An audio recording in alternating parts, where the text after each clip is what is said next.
Ahí se ve.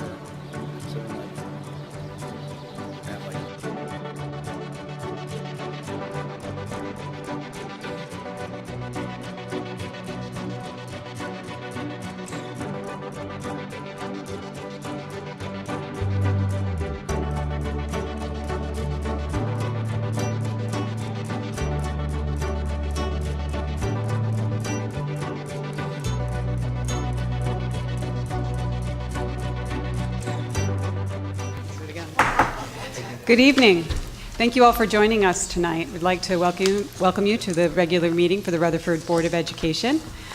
Kevin McLean, our board president, sends his regrets that he's not able to join us tonight. He's unfortunately traveling for work, and he wanted me to let you all know that he wishes he could be here tonight with you.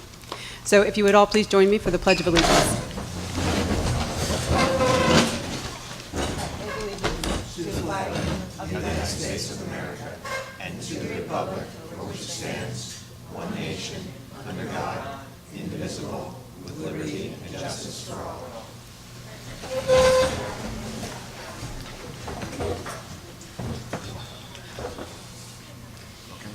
We'll call the roll. Mrs. Ahmed? Here. Dr. Olati? Here. Mr. Healy? Here. Mrs. Jones? Present. Mrs. Librera? Here. Mr. Mazzone? Here. Dr. Racine? Here. Mr. Rowland? Here. Mr. McLean? You have a quorum. Thank you. The New Jersey Open Public Meetings Act was enacted to ensure the right of the public to have advance notice of and to attend the meeting of public bodies at which any business affecting their interests is discussed or acted upon.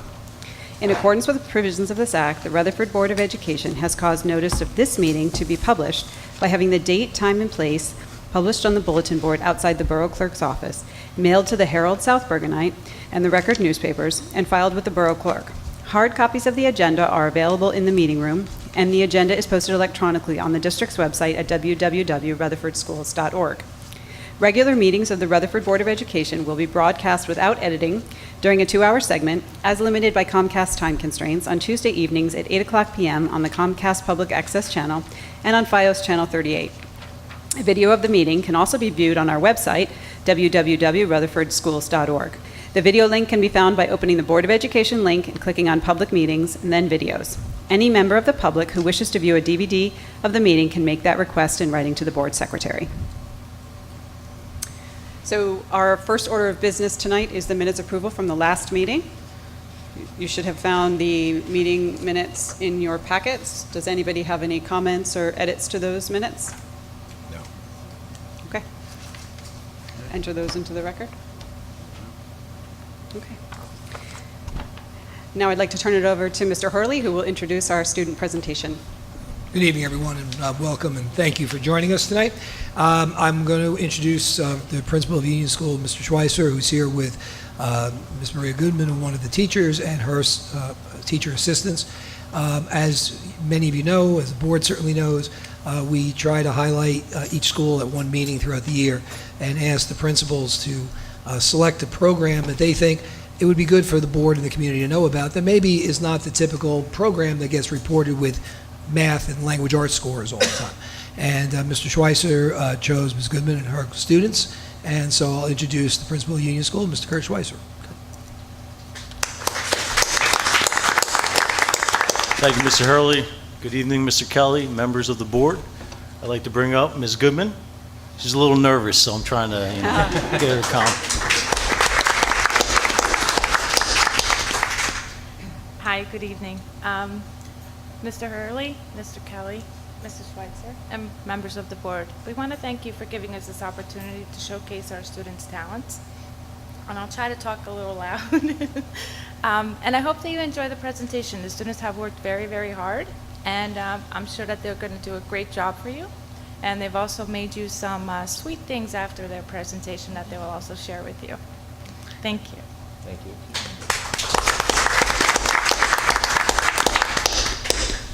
You know, Ms. Goodman, the sweet things, I want to let the board know that I was invited to a Thanksgiving lunch that Ms. Goodman's students prepared. It was more of a Thanksgiving feast, and I would strongly recommend that you eat the food that they made because it was absolutely wonderful. In fact, I wanted to see if any were available to come to work for me on the day of Thanksgiving to prepare some of the food.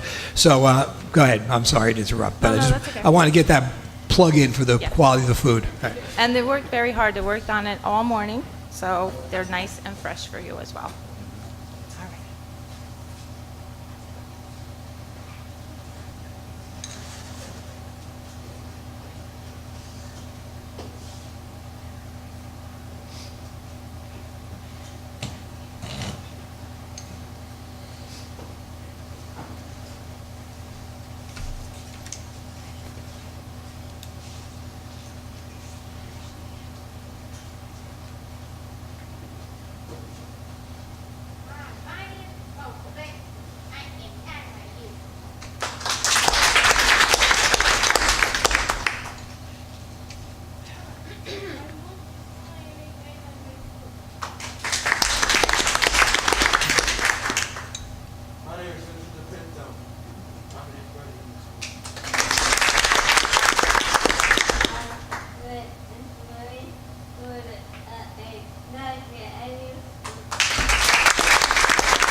This year we learned math.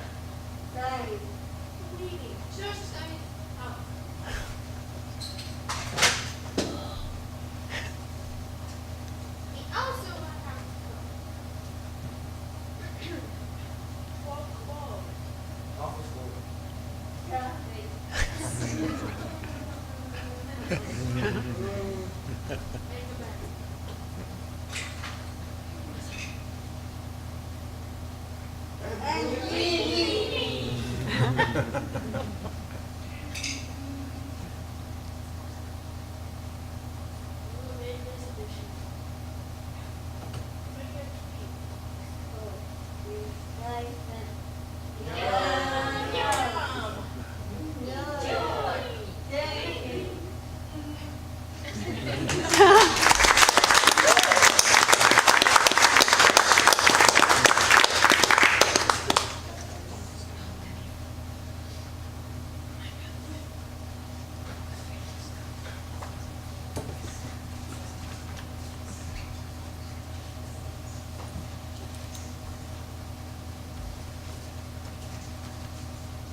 Yes, please. Very good. Thank you.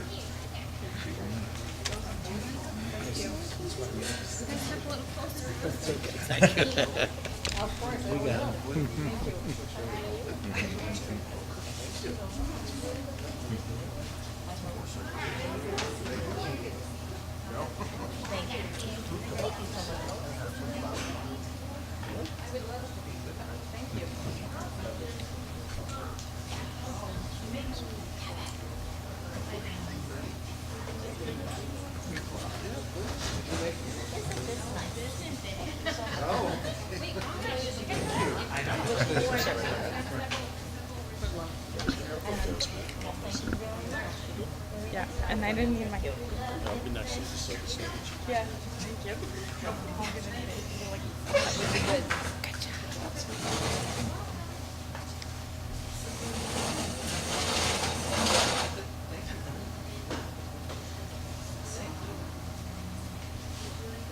See, I'm waiting for the video. Sure, eating the fruit while people may be looking.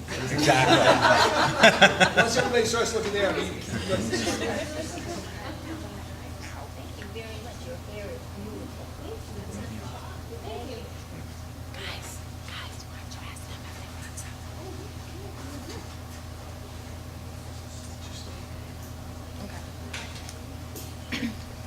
Okay.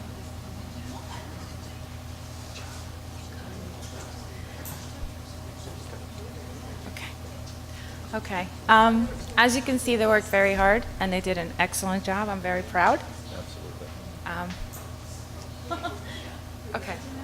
I'm about to cry. That's why, because I'm so proud. Okay, I'm good. Maybe you should start. Yeah. I'm proud of them. Okay. Great. This is going to be on video.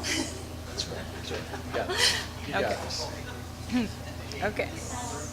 I told her she would cry, but I didn't think, Okay. So the MD program consists of 7th graders, 8th graders, and 9th graders as well. As you can see, these are just some of my students. Students attend math, social studies, health, science, and in the MD program. We also have students that come in from the LLD program if they need further assistance in reading and math.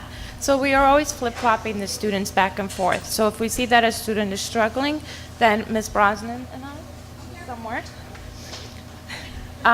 we work very closely together since our rooms are right next to each other, which is a great help. So we can communicate with each other and collaborate and say what is the best act for that student so they can progress further in their education. Okay.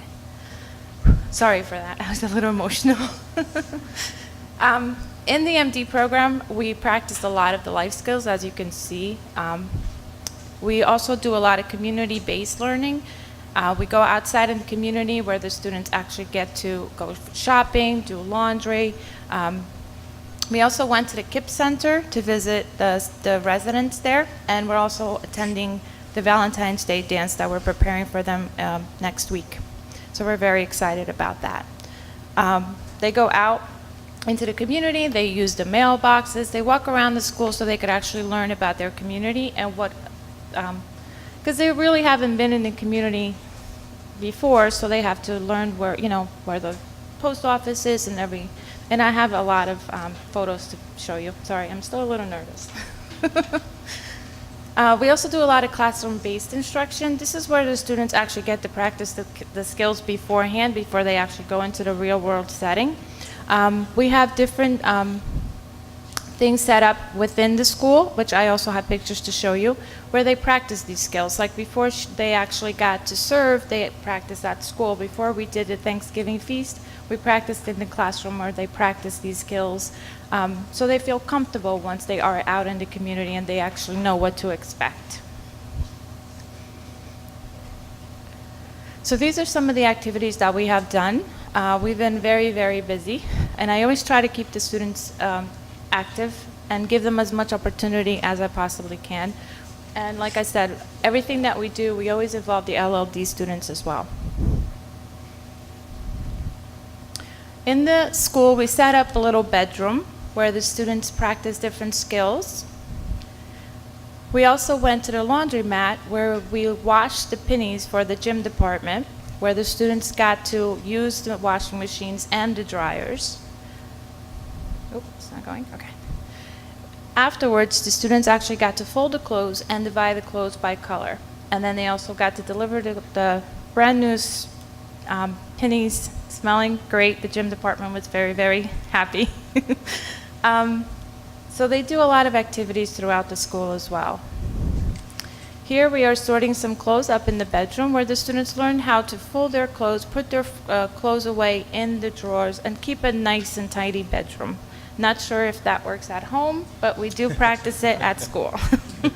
And they do a nice job at school. They also practice making a bed. Not sure if they do that at home either. But we do practice these skills. And the reason why we practice this is eventually we shoot for independence. So everything that they do is they do it on their own. If they need assistance, then they ask for assistance. But the main goal is that they have to try. And in my classroom, we don't use the word I can't, or I don't know how, or no. And it's very hard, especially for some of my assistants. I'm like, we don't use the word no. They have to try, because it's easier to giving up, but if you try and you keep practice, then eventually they will get the skill. They also brush their teeth every single day right after lunch, so we practice a lot of hygiene as well. And since we're going back to the physical education department to do actually gym class, we just finished health, we're also going to practice how to use deodorant every day.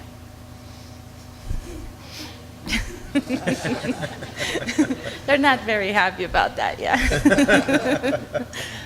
This is our kitchen that we used this morning to make you the sweet treats that the students brought to you. We set it up where the kids practice different activities. This is them actually cooking grilled cheese sandwiches. And Vincent, how many did you have? How many sandwiches? 2 sandwiches. They really enjoyed that activity. And of course, I'm always there, the assistants are always there, and they follow step-by-step instructions. Also, this gives them an opportunity to practice following simple recipes. And like I said, the whole goal is for them to actually do things by themselves. We also read a story about tea, so we decided to go into our kitchen and practice some tea time. Some of them were not really fond of the tea. But we did practice, and since we took the opportunity, we were learning about it in the story, we have the kitchen, we took the opportunity to take it a little bit further. After they use the kitchen, of course, they have to clean the kitchen. I know, Vincent. So they wash the dishes, they sweep the floor, and they also clean up the tables. So we always keep the kitchen nice and tidy, and washing their hands all the time, right? We took a trip to the Stop and Shop. Before we had our Thanksgiving feast, we had to go food shopping. This gave us the opportunity to practice the skill beforehand at school and then actually do it in a real-world setting where the students had a list of shopping items that they had to find. We broke them up into groups, and they had to find each item on their list. Once they found the item on the list, they go to the cashier, and they actually had to pay for the items.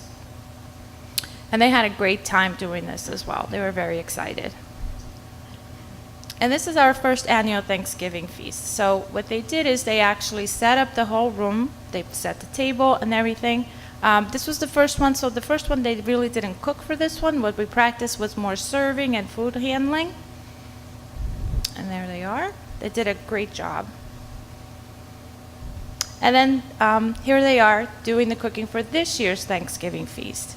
So this year they actually got to do the cooking. So they were doing some of the desserts and so forth. And here they are in the kitchen again, along with the LLD students. We did a collaborative effort on that one. And here they are at the Thanksgiving feast. And there was a lot of food there, so. And I just want to say thank you for attending. Thank you. We also do a lot of activities with Service Club. These are other students in the school, and they're in the general education. This also gives opportunity for our students to practice some social skills and have great role models. And they act like a big brother, big sister, and they're very, they're great with our kids, and they get along really, really well. As you can see, we do a lot of activities with them. Here we're making holiday cards for the KIPP Center. So they come into our classroom and we have different, we make the cards to bring to the KIPP Center. They made some Valentine's Day cards as well. And they also made some veteran cards. They actually wrote to a veteran who lives in Florida, and he actually wrote back to us and he sent us a picture after he received the students' cards and with a thank you letter. So that was very sweet. Oh, it's not going? There we go. This is them practicing as they're making the holiday cards. They also sing a little holiday tunes just to get into the mood of the holiday spirit. So we have the chorus that comes in, and the students are also part of the chorus, and they do some singing as they're doing the cards and everything.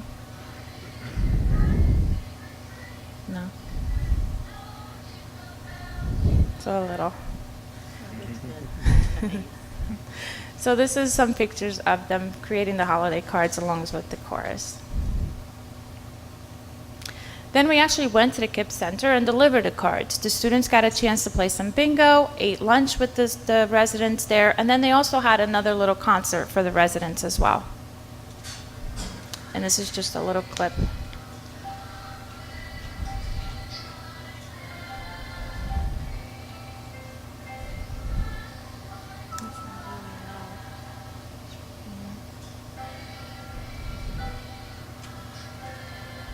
I try to get a video where you can see the residents There were a lot of them there, and they really enjoyed the time with our students.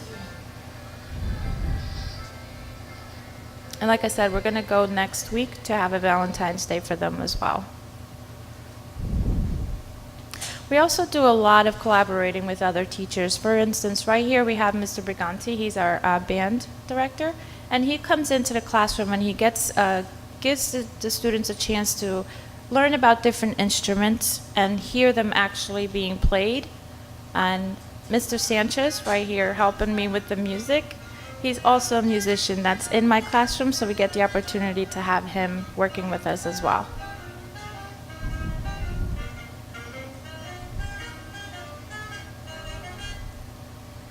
They're also part of the choral concert, so they also participate in different activities within the school.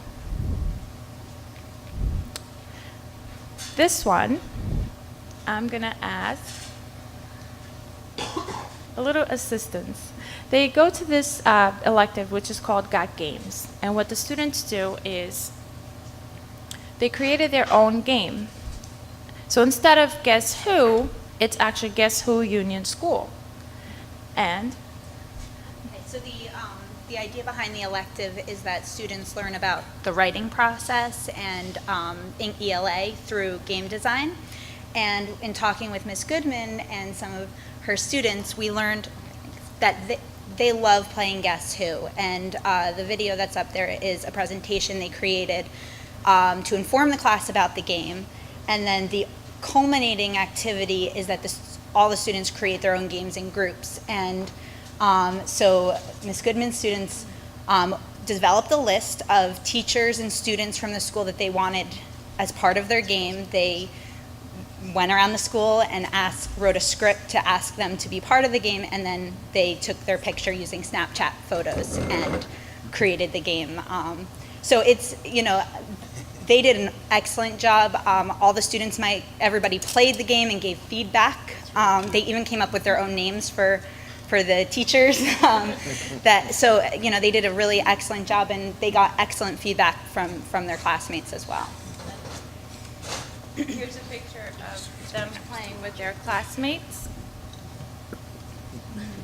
And they really enjoy this game. So when we try to come up with something, this was their favorite game, so why not use something that they already like and make it even more interesting for them? And it also gets them to ask questions. So Mrs. R, are you around? I brought a lot of help today, as you can see. We work a lot. The thing is with my classroom, we do a lot of collaborative work with all different teachers because we want the kids to succeed in everything that they do. So the more people involved, the better chances that they will get. And so with the Guess Who game, the students actually have a chance to ask questions, which sometimes may be a little bit difficult for our students. So they ask, does this person have glasses, this, and so forth, and it gets them to communicate. I'll try to make it shorter. I'm sorry, I talk a lot. And also, we have The Rock. I'm not really sure. I have to explain. Mr. Schweitzer is also known as The Rock, and he was named by Vincent. So this is why we call him The Rock. So he also came in, and he also had a chance to play the game with our students. These are just the pictures that we used for our Guess Who edition. The students also have an office. What they do is they offer a copy service. Sorry, my accent just showed right there. They have copy services for the teachers. So the teachers fill out a form, and if they have copying service, laminating, or cutting, or anything that they need to do, that will alleviate some of their paperwork.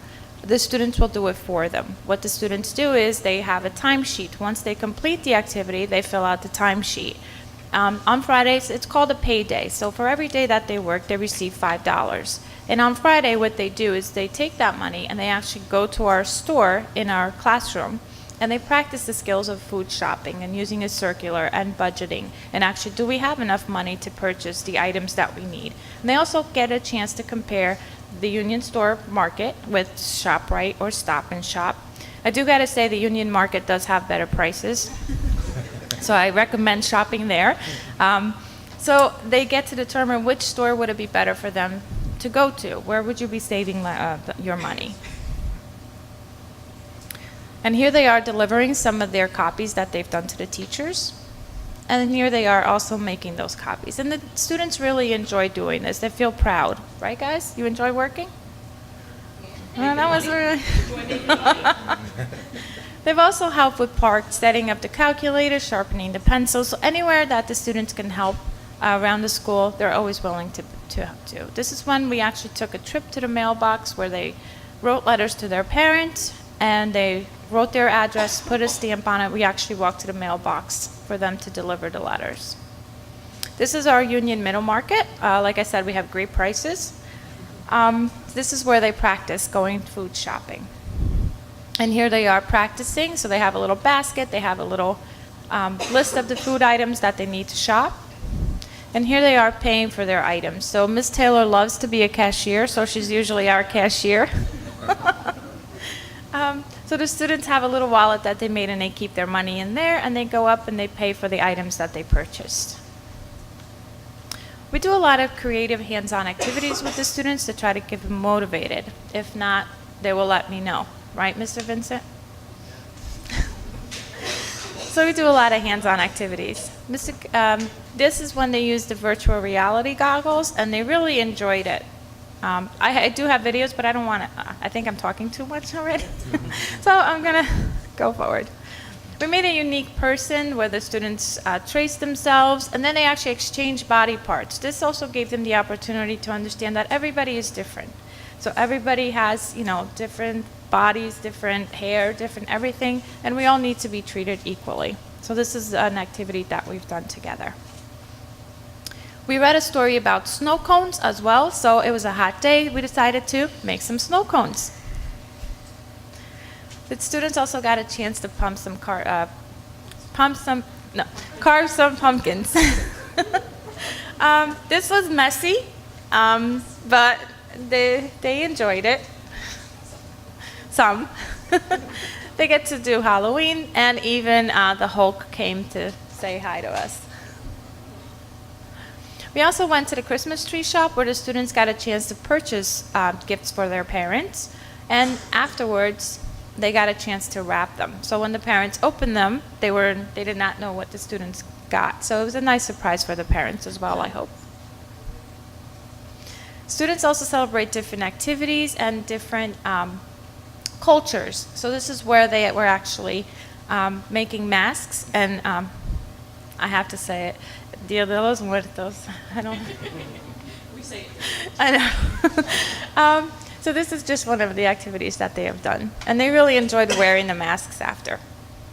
We also celebrated St. Patrick's Day, where we actually had a bagpiper come in and just go through the whole school and just cheer up the whole school with some St. Patrick's Day music. We had an Easter egg hunt where the teachers hid all of the eggs and the students had to find them. And they really enjoyed that, especially opening the eggs and just seeing the candy inside. Sorry, parents. They also enjoyed making our school beautiful. So the students also participated in different activities as planting things around the school. We did some mums, we did some plants. So here they are just planting. And this also correlates with science. We were learning about plants and how to take care of the plants. So we took that opportunity to go outside and actually plant our own plants and, water them and make sure that we're keeping up and taking... The hardest thing to do is just keeping the weeds out. But they actually were pretty good at taking everything out. Here they are. They also decorated the school for fall. They put the cornstalks on. Yes, yes. They look wonderful. Yes, and they really had a good time doing that. They feel proud every time that they do something around their school, and I feel proud of them as well. And we also have the approval from The Rock in these pictures.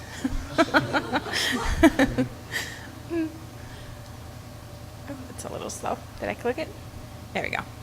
So these are all of the students that helped us decorate the school. We had a trip to the Bronx Zoo since we were learning about animals. We went to the zoo and we actually got to see the animals up close. Back to school night, they traced their profiles for the parents to see if they could figure out who's who. But the parents were actually pretty good. You guys figured out which one was who. But they really enjoyed it. We went to Rutherford High School for Unified Sports, where we got to play different sports activities with the students there. And the students also got a chance to see the high school and see what the environment is as well there, because eventually they will be going up there as well.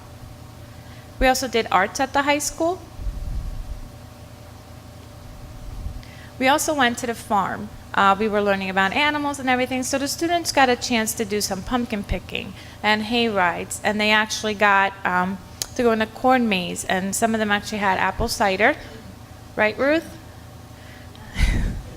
And apple cider donuts. It was a very, very cold day that day, but they actually really enjoyed it, and they made the best of it. And their favorite part was this. They had a huge trampoline, and they just loved it. Even the teachers loved it. I was on there too. Yeah. It was very, very cold. And that's it. I mean, I did cut it down a lot, I do have to say, because I was like over 100 slides, and they told me to cut it short. And I try to talk very fast. But we just wanted to thank you for giving us this opportunity to be here and just show you a little bit of what we do. And, you know, just letting the kids be part of the Rutherford community. Oh, wait, sorry, Mr. Hurley. And before she concludes her presentation, I would just like to give her a special thanks. Ms. Goodman has done a tremendous job with this program. As you can see, the smiles on the kids' face. Whenever I'm having a down day, I just go and see these kids, and they just make my day. So I can't say enough good things about what she's done, as you can see from the presentation, and I can't thank her enough. So we thank you, Ms. Goodman, for all of your hard work.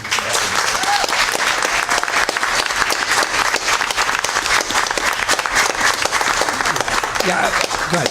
Sorry. It's almost done, I promise. Oh, I thought we were done. Everybody was jumping up and down saying thank you. All right. So we just wanted to say thank you to everybody just once again. Mr. Schweitzer, aka The Rock.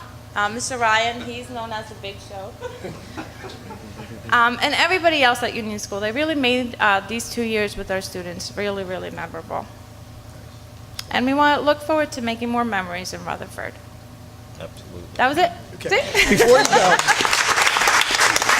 Before you go, I don't know if I missed, but I don't know if everyone got introduced. Did we introduce everybody, the teacher assistants? Yes, I would like to do. And they're really my right hand, Right. and they make everything run very, very smoothly. And you know, sometimes it gets a little hectic, but they're always there. They're the best crew that I could ask for.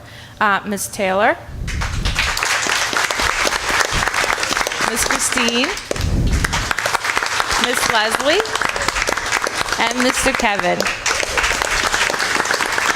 And also Ms. Lauren is back there. And I see Ms. Rosewag is here too, I think. Yes, right? Mrs. I called her before, but she's hiding back there. I want to thank you all and thank the students and the parents for being here. And, you know, it really has been a remarkable 2 years. That was 2 years worth of work. I mean, we didn't celebrate Easter already, right? Right. Okay. But it's a remarkable 2 years, and it's going to get better and better. And to Mr. Schweitzer and to the Union School staff and the staff of teachers and teacher assistants, I thank you, but I also thank the students and the parents and the board for allowing us to really bring this program and develop it and let it grow. And I think we have a tremendous opportunity for expansion and growth in the program going forward. So thank everyone for showing us your stuff and bringing us the treats, and for what you do every day. Thank you. Thank you. I'd also like to thank you all for being here tonight. You know, as board members, we spend a fair amount of time talking about the different programs that we're developing in the district.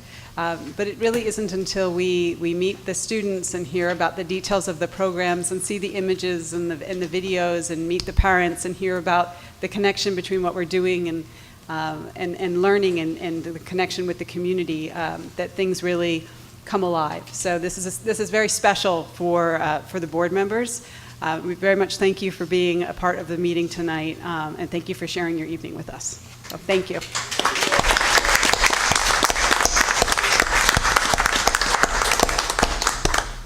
So unless there are any further comments, I think we'll move on with our agenda. Yes, and you can tell us where. Okay, so we'll move on with the rest of the agenda. You are certainly welcome to stay. The next portion of the meeting, I'm going to turn it over to Mr. Hurley, who will be delivering the superintendent's report, giving updates about the various things that are going on in the district. So you're certainly welcome to stay for that and as much of the meeting as you'd like, and just leave when that suits you. Okay, Mr. Hurley? Thank you. And a couple of items, and then we'll have some reports going to be a little bit longer tonight. But I want to first of all mention to the members of the board and to the community that this is State Board of Education Recognition Month. The State Assembly does issue a proclamation that January recognizes the work of the Board of Education. And it's one of these very long, whereas resolutions, but the last part of it says that the New Jersey State Board of Education recognizes the contributions of the state local boards of education to the academic success of the public school students and expresses its sincere appreciation to local Board of Education members for their continued focus on the achievement of children throughout the state of New Jersey. So thank you for your service, and the state does recognize your service tonight. The school performance reports have been released. They were released on Thursday. You can find them on the website.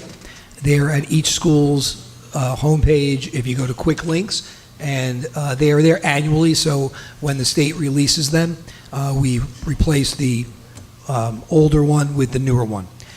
Just so that the board is aware, the performance reports is the new version of the school report card that we had for years. And just about all of the information that's in the performance report was shared in past board meetings. For example, all of the student achievements on standardized tests, violence and vandalism reports, HIB reports, and then there's other information that's gathered from NJ Smart in terms of attendance and faculty and staff attendance and the like. Rather than print out tons and tons of pages, certainly it'll be up there for the full year. And like I said, most of it is news you already heard, but it's a report with the opportunity for some narrative pieces given in by the building administrators and the district administrators. I'm going to let Mr. Kelly have a few moments of my report to go over a couple of things on his, and this doesn't get time to me, by the way, when everybody says, man, Hurley's report went so long tonight, I want to know that Mr. Kelly has a few. Oh, you're in the middle of cookie? I'll stretch it out a little bit. What Mr. Kelly's going to talk about is really, really, well, let me skip. Go ahead, take your time. I don't want to jump. No, I'll come back. There's a couple of smaller items I was going to cover at the end, so I'll cover them now, and then, we'll save the best for last. CUSAC, as we've talked about in the past, is being updated. There's new laws and regulations. CUSAC is the way schools get held accountable, audited, if you, as we were. The old CUSAC allowed for waivers where schools would not get reviewed by the county if you hit certain benchmarks. And Rutherford has been a district that has always hit those benchmarks and didn't have to have an on-site audit. It simply was, as you probably remember, you approved every year statement of assurances that go down and performance data reports. The state reviews those at the county level, and then they give you the waiver. With the new CUSAC, there are no more waivers. Everybody gets audited. It's going to be more of a, they say it's a paper audit or a desk audit. It's really a computer audit where a lot of it's going to be done off-site. And then if there's a need for a visit, they will come to the school to visit. This takes place July 1st. The new regs, although they've all been approved, and we've been going through the manual. In fact, Wednesday I'll be at a training meeting with the State Department on some of the new rules and regulations, which we've had access to since July, and they've been getting developed and developed and developed. Now they're going to actually start to kick in. As good fortune or fortune would have it, The cohort that we're in to where we would have been audited would be next year. We would have been granted a waiver, but now the new rules kick in, so we'll be audited. And that's not a problem. It does create some work and there's always some angst, when someone comes to inspect your stuff. But the thing that I will share with you, not tonight, but we'll share with you in more detail as we get closer into the spring, is the rather stringent changes. And I've alluded to this in curriculum and instruction meetings, and I've alluded to this a few times here. The rather stringent changes that have come in with CUSAC. For example, in the old CUSAC, test scores counted 40%, and the other governance, personnel, finance, things of that nature, counted 60%. They have flipped it now. The test scores are 60%. The test scores are PARC. PARC scores are a little lower. PARC scores are a lot lower when you get to the high school level and you have students who choose to either opt out or not take it seriously. And this is not an indictment of the students. You're telling students you have fulfilled your high school graduation requirement in grade 8, and now you got to sit for a multiple day exam. And to top it off, remember we talked about this when I did the achievement report, right? So this is not news. This has been the case for the last 2-3 years, but see, now it's going to be part of the assessment. If you get less than 95%, anything below 90 of taking the test, right, of sitting for the test, they count as failures. So hypothetically, if you have 100 students in the class, and remember I was an English teacher, so don't quote me on the math, 100 students in the class, and 50 take it, because the other 50, they say I already passed my graduation requirement, and all 50 pass the test, you're really getting credit for about a 52 or 53% passing rate because it's 50 over 95. So, we don't know yet how this is all going to play out, in terms of when, because they're giving us the data, but they're not saying how they're going to score it yet, and yet this comes into place in July. This is not going to be a Rutherford problem. This is going to be this has been a New Jersey School Boards, New Jersey's Superintendents Association, Principals and Supervisors, NJEA, legislators have been lobbying hard for a little more sanity here. It's also an all or nothing document. So, for example, remember when I said we had that one ethics report that went in late? Okay? And we still got the points really for that category because 35 ethics report went in on time. It's all or nothing. One person's late, you get 0. 1 minute of a finance committee meeting is not on file, you lose every point. I'll let you make the judgments of why this is happening and why it happened, okay? I mean, I've said it before, but, I don't know. We have some people in the audience tonight, so I don't want to say it. But, it seems to me like they should read, they being the state legislators and people out there, should take a look at Education Journal. That really is one of the really seminal periodicals for educators that just did their annual review. And you can prove anything you want with statistics. But of the states in the nation, New Jersey ranked number 2 behind Massachusetts in public school education. Number 2. And when the new CUSAC comes in, districts that are going to be in trouble will be, I won't mention their names, but some of the districts who are usually number 1 on the state list, because this is not a Rutherford issue. It's setting up statistics in a way that makes it hard to hit a certain target. So there's still lobbying going on, but I don't think much is going to change. And everybody talks about the new governor, and there's going to be some changes, and there will be, but I've been saying this all along in today's countywide meeting.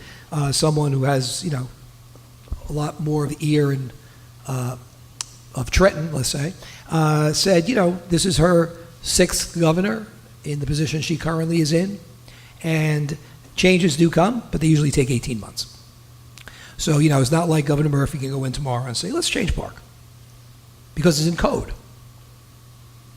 And as we see on the federal level, and as we see on the state level, and we even see on the local level, people like to say certain things, but then they look at their constituency before they actually act. So I don't know how it's going to play out. It may play out that, we're fine. It may play out that we look like we're not compared to what we looked like before. And as we get more into the spring, I'll share with you. And as I get, because right now I'm doing this on my read, right? Wednesday I'm going to a meeting. I'm going to the meeting. As I get more information, I'll let you know so that when you see these reports, you can understand how they're created. That said, I won't accept, I know the administrators won't accept, I know the supervisors won't accept, I know the teachers and the community and the board won't accept complacency of saying, the rules were tough. We still have to strive to maintain and hit those targets. But sometimes the deck gets stacked pretty difficult, okay? So I'll keep you posted on that. But to the public educators in New Jersey, I know we like to be number one, but number 2 out of 50 is not so bad. I'll take that. Massachusetts was number 1. Yeah. It's like the darn Patriots, everything's Massachusetts. I mean, what are you going to do, right? Maybe, probably Brady took one of the tests, Brady and Belichick took the Algebra 2 exam. And the last thing, are you good yet? Okay, all right. And there is a new CSA, Chief School Administrator evaluation. We talked about this back in the fall. New Jersey school boards, this year it is optional. Next year it'll be mandatory. It's a new format. I went to training on that when I was in Atlantic City for the school boards convention. I have all the material. There is some training that school boards is offering in Montville High School, I think in early February. I will, again, this doesn't happen until late spring, but I'll give you the forms that I have, the booklet, and walk you through some of the rationale. It's the other ones, if you remember, are strictly tied into goals. And this is tied more into administrative standards. It's probably a better form, and it'll be a little bit more detailed than the past. Okay, so we'll walk you through it. Board doesn't have to do it this year. You could choose to do the old one this year, but the new one becomes mandatory the following year. So I think, it might be better to do it this year and get a feel for it. And, we walk you through it, and, even just not even the result, but the mechanism of doing it, before it becomes mandatory. And if we do find that there are some things that as people doing the form you don't like, or there's the person receiving the form I don't like, not about the quantitative part of it, but about the process, then we could let school boards know that. And keep in mind, there's no thing in code or law that says you have to do the school board evaluation. You could do another evaluation too, but school board has always been the one that was the most user-friendly and made the most sense to do. All right? Yes? While you're speaking of that, the deadline is still the same? It has to be given? Deadlines have not changed as far as I know. I'd have to go back into, everything's still the same. So I was thinking maybe early March, sending it to you. I have it electronically. I can send it to you earlier than that, but I thought to walk you through some of the process. It's not a extremely dramatic shift, but it does require a little more work on my part and your part in order to complete it. And you still have to submit your part first? Yes, there's still a part that the Which is February or March, or when that's usually? I have to check. I thought they were pushing it a little bit because of the newness of it, but I'll check. Because the time frame hasn't, I was going to speak of this later, but as long as you're bringing this up now, May 14th would be the deadline. Right. To complete So, it. So my thought was, even if I have to do mine, I went through the training, I can do it. I would wait until we got a little closer to share it with everyone, so that, I've been to enough trainings where you hear about something and then you're not implementing it for 5 months and you can't remember what we talked about. So, one can't, not you. So, we'll do it that way. But I'll check on that. But I would still trigger it. Right. So if you got going in March, that would be great? Yeah, we'll be okay. Yeah. And if something is to the contrary, I'll just do it a little sooner. We'll do it in February. We could go over it in February if we have to, but I think March is better. I'll send it to you ahead of that March day Tuesday if you have time to play around with it. All right, Mr. Kelly. Thank you. If you're remember at the last meeting on January 2nd, I guess it was, we talked about the request for proposals from project management firms, and this is in connection with the proposed referendum and building renovation work that's pending, possibly. A project management firm is an integral part of the whole process starting now, as our architect is looking at, is working on his plans, his application to the state. Project management firm will be right there behind him, watching what they're doing, challenging his plans, questioning, pushing all along the way. In addition, once, assuming we get to this point, once we have contractors in place, the project management firm is on top of them too, making sure they're meeting their deadlines, making sure the work is getting done and getting done well, making sure safety requirements are met. So they're an integral part of this, and this certainly exceeds the experience of anybody who currently works in the district. So it's important to get a good firm in. So last month I had prepared the request for proposals, the RFP, and I sent it out to 5 firms who I had found by looking at the Department of Ed website, because they're all certified to serve as project management firms, as well as other certifications that are helpful. We had a tour of the buildings a couple weeks ago, and 4 of them showed up. Bid opening was January 10th. We received 4 bids, 4 proposals out of the 5. We had previously set up a committee of administrators and others to look at these proposals and to evaluate them. The committee was made up of Mr. Hurley and Mr. Paterno, myself, and Mr. Chapin, the district's architect. So we all looked at the proposals, dug into them. And this is just one of them. You see it's about 100 pages long, and there were 4 of them. A lot of good information in there. We met, discussed, and the 4 of us were unanimous in the firm we wanted. I should say that the evaluation process is not like going out to bid.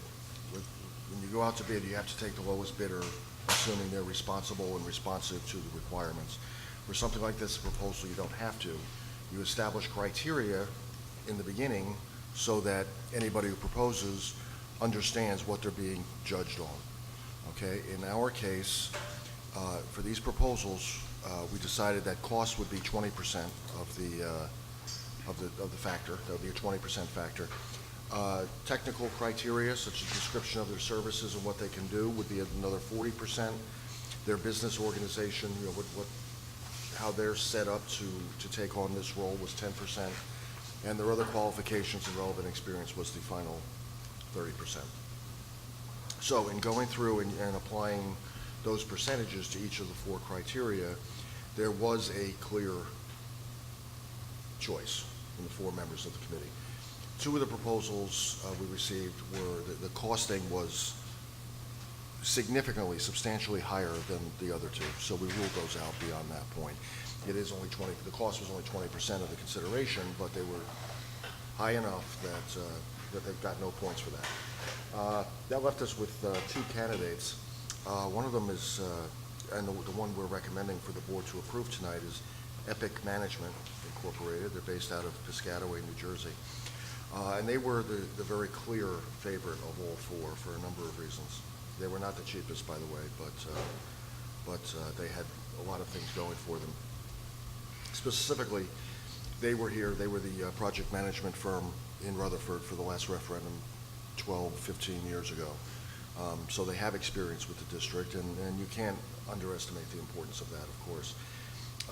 I've also worked with them in another district very closely, substantial project, and I thought they were terrific. In addition, our architect, Mr. Chapin, as well as his firm, Perret Samjan, have extensive experience with Epic. And again, there are relationships built there that help them work together and move forward. Epic has extensive experience in Bergen County. The other firm we were looking at does not appear to. They didn't offer any up. In addition, Epic is going to bring back the project executive who was responsible for their work on the last referendum.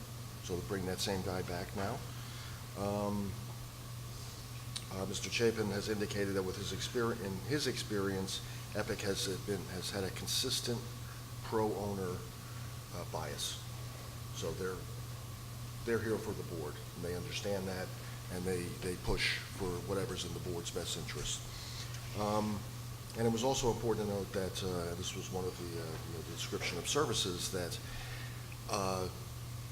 Epic was proposing additional staffing on the project that the other firms were not.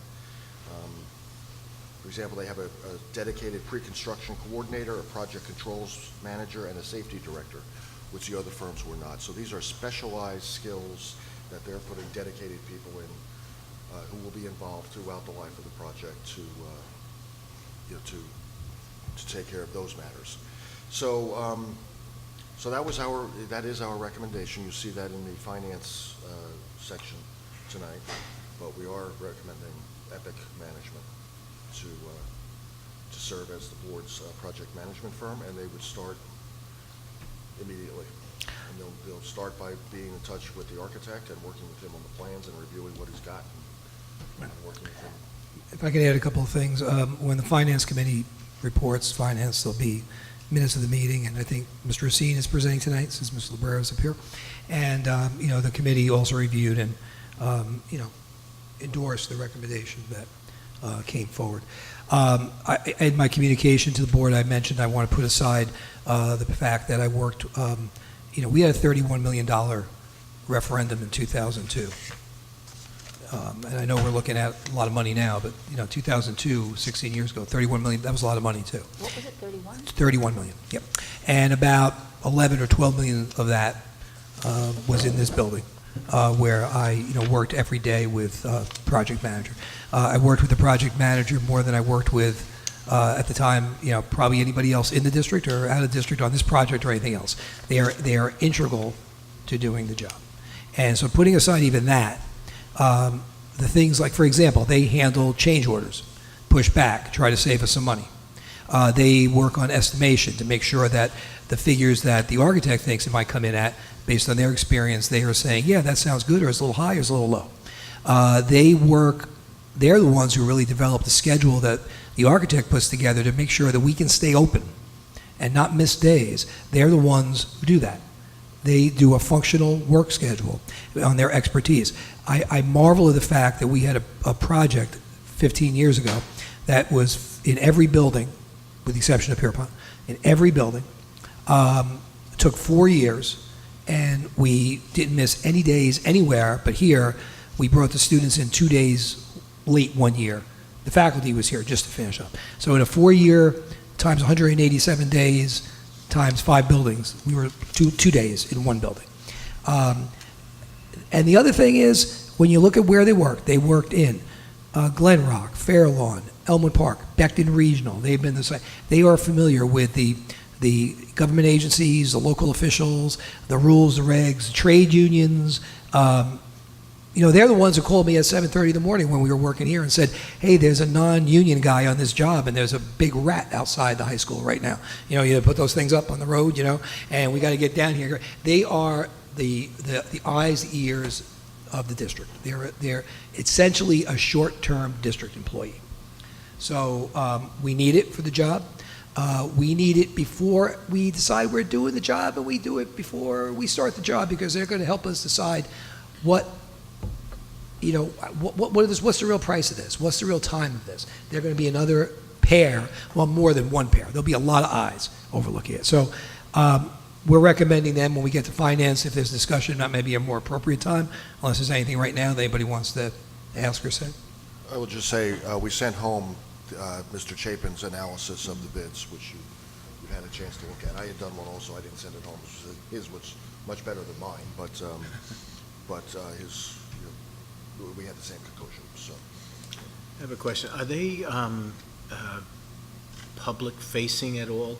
In other words, would they present to the community? Yeah, they will. Yeah. They would actually be doing presentations? Well, when it comes time to presentations, who we want to have help, how we want to approach, is a matter of choice and decision. But yes, if we wanted, I mean, there might be some additional fees, although they'll do some things for us in terms of presentations. The architect, too, will do some things.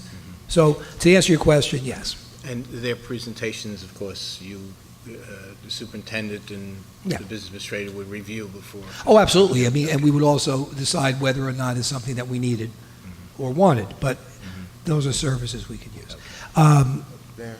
Yep. Just to go back to that first question, the RFP does specify that in the pre-referendum phase, they will attend a minimum 4 public meetings to present and answer questions regarding the project. In the design and bidding phase or the pre-construction phase, they present monthly reports to the school board and administration. In the construction phase, they have job meetings, but yeah, they would come to, and they do present monthly meetings to the school board and or administration. So yeah, you'll see them. Yep. So they'll be at a meeting where if there's a question that can't be answered, they can answer it. If there's something we want them to give, they can give.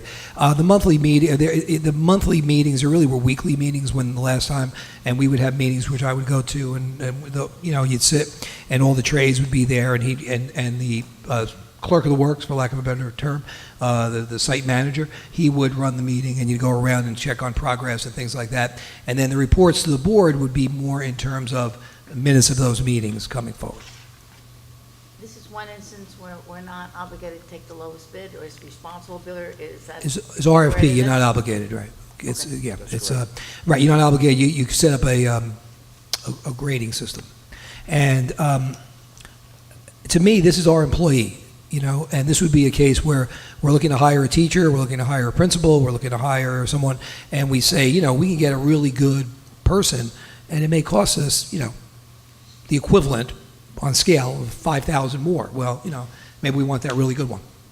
And like Mr. Kelly said, they'll start tomorrow if they're approved tonight, because Mr. Chapin will be in touch to say, okay, let's start looking at some of these estimates. Let's start looking at some of these plans. They've already seen all the plans, by the way. Part of the RFP, went out. Every bidder saw the plans that were, they knew what they were bidding on. And as Mr. Kelly said, they also did building tours. Okay. Mr. Kelly, you have another thing different from this to talk about, right? Oh, you want me to do that now? Yeah, do that now, then we'll come back to this. There are a couple of addendums or addenda to tonight's meeting. First, in personnel, there's one in particular relative, which I've distributed to you. The third item, number 3A, appoints Mr. Hurley as the acting treasurer of school monies effective today. Our current treasurer of school monies, for those of you who aren't familiar with the concept here, this is somebody who is not otherwise affiliated with the district, who basically does our bank reconciliations. So he's keeping an eye on our numbers to make sure that numbers make sense and that we're reconciled and we're keeping them clean. He's been ill lately and he hasn't been able to do his work for us. And he's going to be ill for, I understand it's a very positive prognosis, but it's going to be a few weeks before he's able to get back to us. In the meantime, and Mr. Hurley mentioned CUSAC, the CUSAC requirements are that the bank reconciliations and his monthly report have to be done within 6 weeks after the end of a month. So the December report would have to be done by the middle of February. I'm not at all convinced he'll be back to do that. So I spoke to the county office and, how do we work around this? Because I can't not have him here. If we don't keep up with this stuff, we get a big slam on CUSAC if this stuff is not kept up to date. So she said the only person who can't do it is me because I'm the secretary, the board secretary. But what normally happens in a situation like this is that somebody else, say the superintendent, will be the acting treasurer of school monies, and I will work with him to get the reconciliations done and get the reports done, and and keep us current on that stuff. So we have an addendum to the personnel to appoint him acting treasurer of school monies. And then I have several motions, addenda for finance to approve the December secretaries and treasurers report and budget transfers, which I haven't given it to you yet. I was waiting for you to approve this one first. Right. So that we're keeping up to date with the state requirements on these financial. So, yeah, so this is a workaround for a short-term solution to a problem that hopefully is a short-term problem. If it becomes a long-term problem, we would have to revisit with the county office and with the board about what's the best way of going forward if we have to do a more permanent solution. So, what this really means is Mr. Kelly sat with me before in anticipation that, this gets approved so I could sign the treasurer's report, and he walks me through and I look at the numbers and we see how things, it's like balancing a very big checkbook. We don't have much of a choice. You see, the thing with this, not to say everything's about Cusack, right? But the state says you either hit the deadline or you don't. And when you get into financial deadlines, you want to make sure you hit them. So I think this is a good workaround for the short term, and then we'll see what the prognosis is. If we get into the spring and the treasurer is not back, we'll see how this is going. We'll review it, and we'll see what the next step is. Okay. I'm not done with my report yet, but remember, Mr. Kelly's time is not charged to me. Okay. I want to talk about some of the things in terms of facilities and review some things with you. So an update on the due diligence step that we're in right now. There has not been any significant need for alterations to plans. We didn't expect significant alterations. There's one that I alluded to in my communication, which I'll talk about in a few minutes with Pierpont.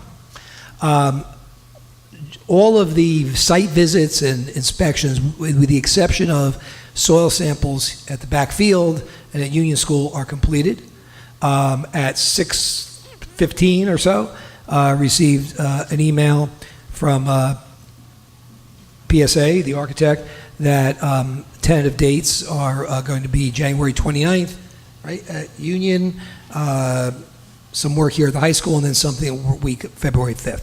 For the most part, they're going to be very minimal disruption. We'll let the principals know they're coming, and they'll work around them. 2 or 3 of them will be virtually no disruption. One test will be a little noisy, but we'll have to work around it. There's really no workaround. We'll have to be aware of it and work around it. What they're doing is they're doing borings, in a couple of different places to see both structurally what they're putting sites on and environmentally what may be down there. The high school field is a bigger dig, for lack of a better word, or a deeper dig because of the layers that would have to go into a turf field. Okay? We expect all the reports for the due diligence to be delivered by February, March. Again, they don't alter they may alter some plans that are going down, but they may alter more in a decision made here than sending the plans down. Okay? I got a bunch of items. So if there's any point you want to ask about one, just ask, because it may, by the time I get to the last one, you may forget the question. Okay? You want to go through them and then I'll ask, or I want to ask you first? Yeah, guess real good. As long as we stay on track. Do we have an idea of what the facade would look like on Mortimer Avenue? That was not one that he could project, that Chapin couldn't tell him? Well, right now, we put sod in and we put a sprinkler system in, and I know, but we're limited. That's not a referendum. Oh, you mean Mortimer Avenue where we do the facade? No, we don't. That's part of the plan that'll be developed. Remember, he had talked about the more finite, within the frame of the money, looking at different perspectives. We haven't talked about that yet. I thought you meant okay. Long-range facility plans being updated. Remember, that's something that we had to do, and there was approval given to that. That's going to be sent to the DOE. That is needed before you can submit any plans, really before you do any project. And remember, I explained to you how that's been under lock and key for about 8 years, and you have to do a workaround to get in, and we did that workaround. In that long-range facility plan are things that are included in the potential referendum, but also other things that we think, could happen. Because if it's in your plan, so let's say there's a roof that's not being addressed, but we thought, you put it in there, doesn't mean you have to do it. But then if you do have to do it, it's covered. So the long-range facility plan is needed for the referendum, but is not, every school district has to have one, whether they're doing a project or not. Okay? In the next week or two, the soil samples I told you are going to be taken, and already went over that. We're still very much in the planning stage. The presentations that the board got on July 17th, and then if you remember, we had 2 meetings that were really one-topic meetings. One in August with just the board, August 24th, where we discussed the presentation that the architect gave us on July 17th, and then one on September 11th, which was a special meeting, where the architect came back after the board sent, through me, right, questions, and so we've had these 3 meetings, and subsequently, I presented it on September 25th, at the result of the September 11th. None of those plans or concepts have changed, because we're still in the due diligence of trying to finalize all that, right? So, and the steps, like appointing the project management firm, okay, is part of the steps of this, right? The only change that we looked at was one based on the demographic report at Pierpont. And before I get to the next steps of the process, let me talk a little bit about that. I have for you, let me hold off on this till we talk about Pierpont specifically, because I'll talk to you in more detail when I hand this out. We were going to add 10 classrooms to the 2-level gym addition. We were talking about removing 3 classrooms in the modulars. We were talking about Spanish doesn't have a class right now. Okay, so that would be one of the 10. G&T is out in the portable, right? That's 2 of the 10. The 2 classrooms that are out in the portable, the current grade's 4, right? Now you got 4. Now you're left with 6 classrooms. Even if we didn't consolidate any of our special ed kids, like we talked about possibility of, right? We'd still need a MD class and an autistic class. We need at least 1 or 2 more special ed classrooms. That leaves 4 classrooms. In 2022, the projected enrollment at Pierpont will be higher than it is now. In order to add grade levels, you need 6 classes. You need 2 4th grade homerooms, because remember, they work as a team, right? You need 2 4th grades, 2 5th grades, 2 6th grades, 6 classrooms. We can't do that and do the other things. If we keep the portables, we are adding 10 new classrooms. We could run the 6 general ed classrooms and still have 7 classrooms for G&T, Spanish, special education, whether we go with a autistic center or whether we just go with the kids there and have some extra room as well. You're going to see more clearly when I hand this out. We cannot do a renovation and say to the community, you have the same class size after we built this big addition that you have right now. So keeping the modulars would give us the growth that we're going to need, and you'll understand the growth a little more when I hand this out. Now, because it's in the plan doesn't mean it has to stay in the plan, right? Because it's still just a plan. If we decide, well, wait a minute, we have another way to work around the increase of population and we want to take those out, we can. But if it's not in the plan now, it's harder to get it back in. That make sense?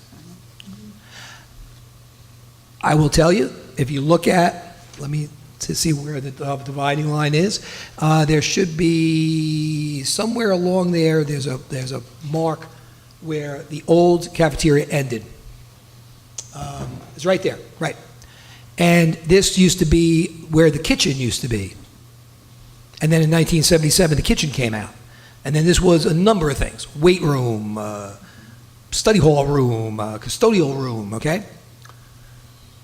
We needed to expand our cafeteria back in 2002. We needed to build a band room. We needed to build a choir room. We built all these rooms in the high school that were needed. We expanded the TV studio, which is a growing program, right? Well, we did not add classrooms. And we still have problems fitting kids in classrooms.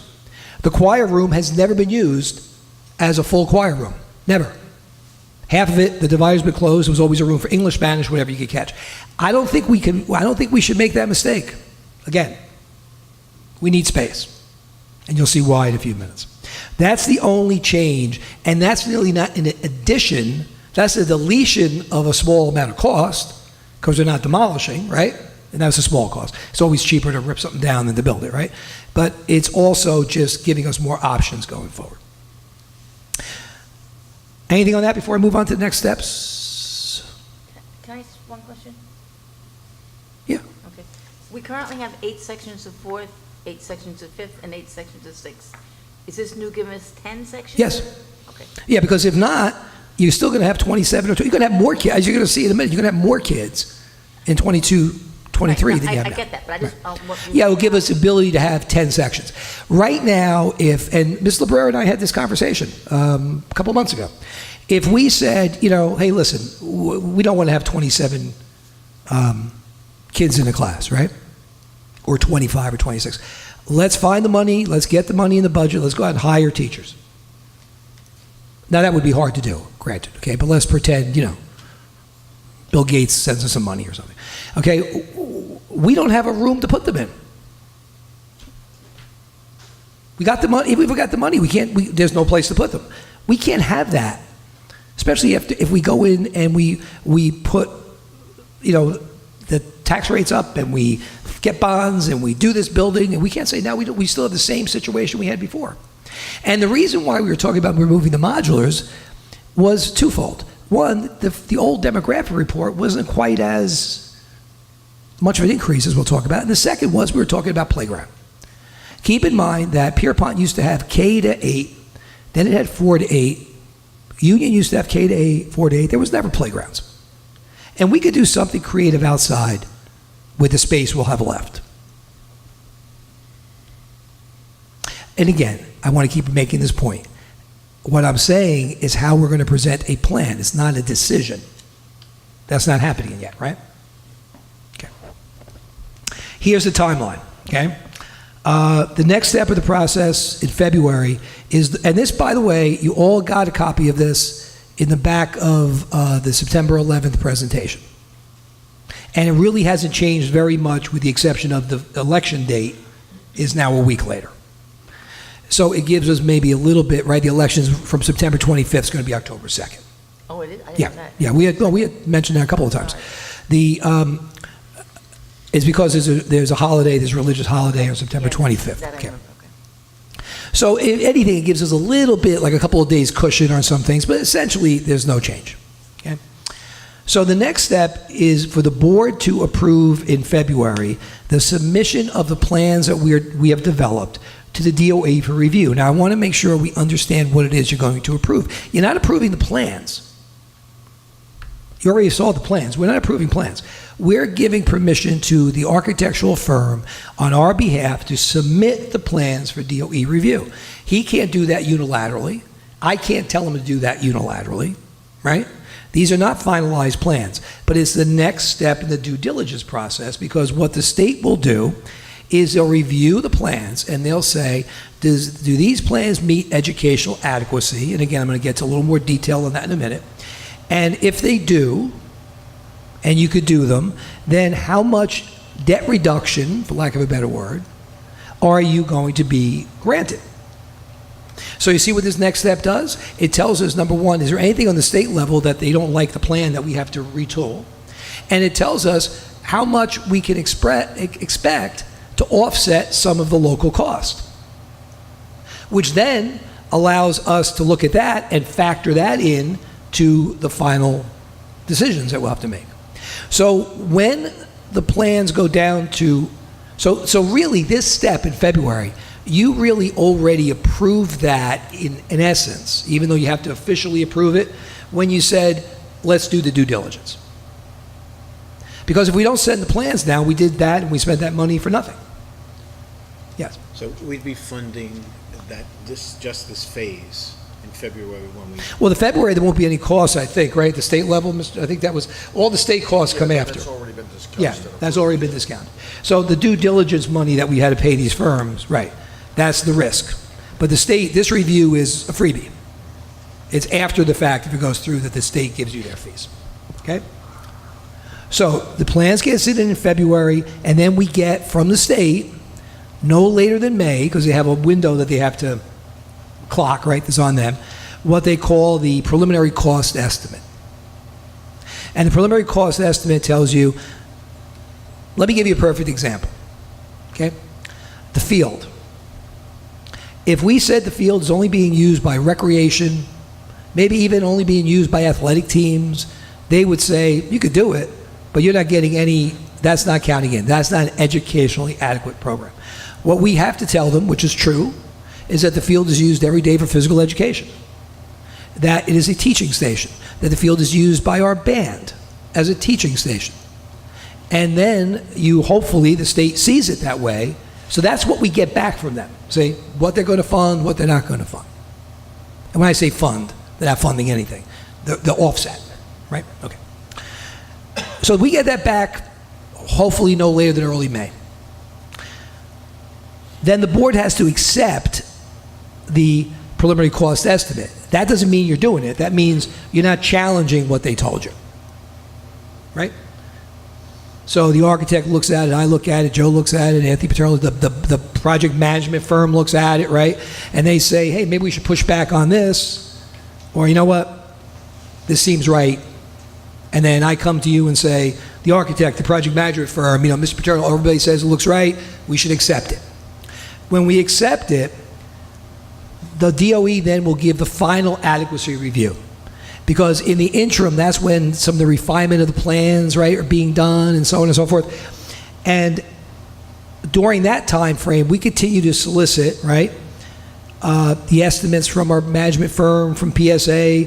We look at what the state's going to give us. We look at the demographic information. We listen to the school administrators. We listen to the community, right? We take all that in, and then come late June or early July, we say, okay, here's what it's going to cost. Here's what we're going to get. Here's what we've been seeing. Here's what we've been thinking. Here's what people are saying. What do we want to go forward with for a referendum? So, right now, there's not a lot happening because there's not a lot happening.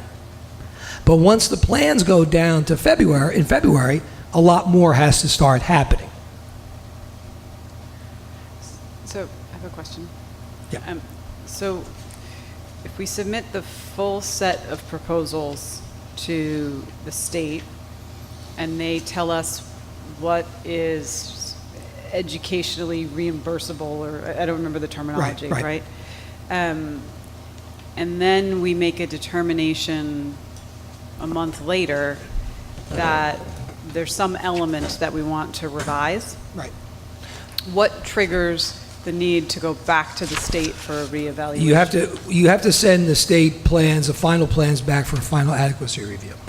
Okay. So if we make a change, even if it's that we are only removing something, we still have to send them back? I don't think we have to do that. If we decide we're not going to do, again, I always hesitate to say anything because then, someone says, I heard you say at a meeting that we're not going to do the field. Yeah. If we decide that we're not doing the field, then we just don't put that in the proposal as going forward. Okay, so we wouldn't necessarily We'd only have to send something down if we were, let's say, oh, you know what? In addition, let's put lights on the field. Right, or somehow combining two things instead of if three. we were fundamentally changing the plans. Right. If we decide we're doing you want to pass that thing? If we decide we're doing everything, we're doing nothing, we're doing something, then that's what we file. And really at that point, the state's already said what they're going to approve, you just resubmit them. Where you're really filing with, again, if I'm reading everything correctly, you're really filing with the County Board of Elections to say, we want to, to set up an election for October 2nd. Okay? So, before we get to, I just passed something out to you. I'm going to walk you through how to read this, okay? For the first time, and I've been here, as you know, a long time. It's for the first time that the demographic report, which we sent you, and by the way, there is a typo error in the demographic report. When you get to, I think it's, and we're going to have it corrected. We spoke to him, we just haven't gotten it yet. When you get to, I think it's page 12, and I could look it up, where they list the schools, he flipped Pierpont and Union. Yeah, I could. Yeah, okay. So we're going to make them change that for the record, but the numbers are correct. But, okay. We show a steady growth of about 1% a year for each year over the next 5 years. Now, in the past, and I talked to the architect, but I also went back into the file and I looked at past demographic reports. We have showed bubbles, right? We talked about the grade 3 bubble and the grade, but then we plateau. We're not plateauing anymore. So, if you look at the projection, and by the way, We have checked the demographic reports. Mr. Kelly and I have looked, going back 10, 15 years, and it's within a student or two accurate. I mean, I don't know how they project the unborn children and all, but they do it, right? That's why they are who they are. In 22-23, we would have about 120 more students than we have right now. We'd be up 21 in the high school. We'd be up 29 at Pierpont. We'd be down 9 in Union, but that would change the following year, right? We'd be up 34 at Lincoln, up 38 at Washington. It doesn't show kindergarten center here as a standalone, so some of Lincoln's increase would be not 7 kids at the kindergarten center, okay? Now, let me explain to you how this works on this, and this is what the state's looking at with educational adequacy, okay? So if you look at the thing I just handed out. Do you have an extra copy? Oh, yeah, I'm sorry. Yes, I have a lot. Does anybody else need more? One more? Okay. We missed the one? Okay. Anybody else? Sorry about that. Let's take a look at, you could look at any one, it doesn't matter, they're all the same. So let's start with the kindergarten center, okay, just as an example. So the kindergarten center, the proposed school enrollment, that's what we actually show in our enrollment, whatever the date this was drawn from, okay? Because they draw this off of October 15th report, I would guess. So we show 186 kids. The state existing capacity, okay, on the state level, they're saying we should only have 123.17 kids. And they're saying that we have 62.83 students unhoused. And if you look down the list according to the state, we have 63 or 64 unhoused at Lincoln, 218.5 at Pierpont, 328.2 at the high school, 24.7 at Union, and 73.5 at Washington. We currently, according to the state, have 771 unhoused students. We have always had numbers like that. Because what the state does is they say, and I could dig out Mr. Chapin's report and read it, but I'll just give you hypotheticals rather than digging through it. They say a 7th grade class should be X number of square feet. Okay? And in that X number of square foot class, you can have 24 kids. But optimally, they take 90% or 85% of that 21. They say that's what they'd like you to have. So as you know, most of our classes have more than that magic number, but it gets worse. Most of our classes are smaller than what the state says the class should be. The physical size. Right. So then they say, if let's say it's 400 square feet and we have a 300 square foot class, you now get 3/4 of the number of allowable students. See what I'm saying? So the state says, you can only fit this many kids in this classroom, and because your class is smaller, you can only fit so many. The rest they consider unhoused. Now let's move to the second column, or the third and fourth column, second category, district practices. Also in the report, you say what you do in your district. Well, we raise the class size to 25, or we use a science lab as a homeroom. Or we can't use it, the high school uses and have used for years 4 homerooms in the cafeteria. They count as unhoused because the state doesn't allow you to use the cafeteria for homerooms. But what's in the projected I'll get there when we propose. So what happens, you see, those numbers greatly drop because of district practice. So if they say at Pierpont, the state only wants you to put 21 kids in the class, and we say, yeah, but we've had a practice of putting 25 or 26. The state looks and says, well, your kids are doing well, you're doing well in your test, everything's okay, so they grant it to you. The proposed capacity, based on what we're proposing to do, right? You'll see there's still a significant number of unhoused students. Now, the high school, this number is going to drop. Because one of the things I had to meet when I had Mr. Kelly and I had a rather long, detailed meeting with the architects during the week, and the question he had for me, will you use the new science labs here as homerooms? He had put down no. I told him yes. So right off the bat, we're going to drop some kids there, right? But you can see that the modulars are not in Pierpont in this configuration. That would allow us, we're adding 3 more classrooms, right? Because now we're adding 10 to the existing 3 instead of adding 7 to the existing 3. Even though 3 of them would be new rooms, the still aggregate number would be 10, right? The district practice capacity, if the state accepts our practice, we would only have 1 building in the kindergarten center where we'd show unhoused students. Everybody else would be in the plus. And that's before we did the science labs and the modulars. Now, this is why it's important. It's important because educational adequacy is what the state determines how much funding they give you.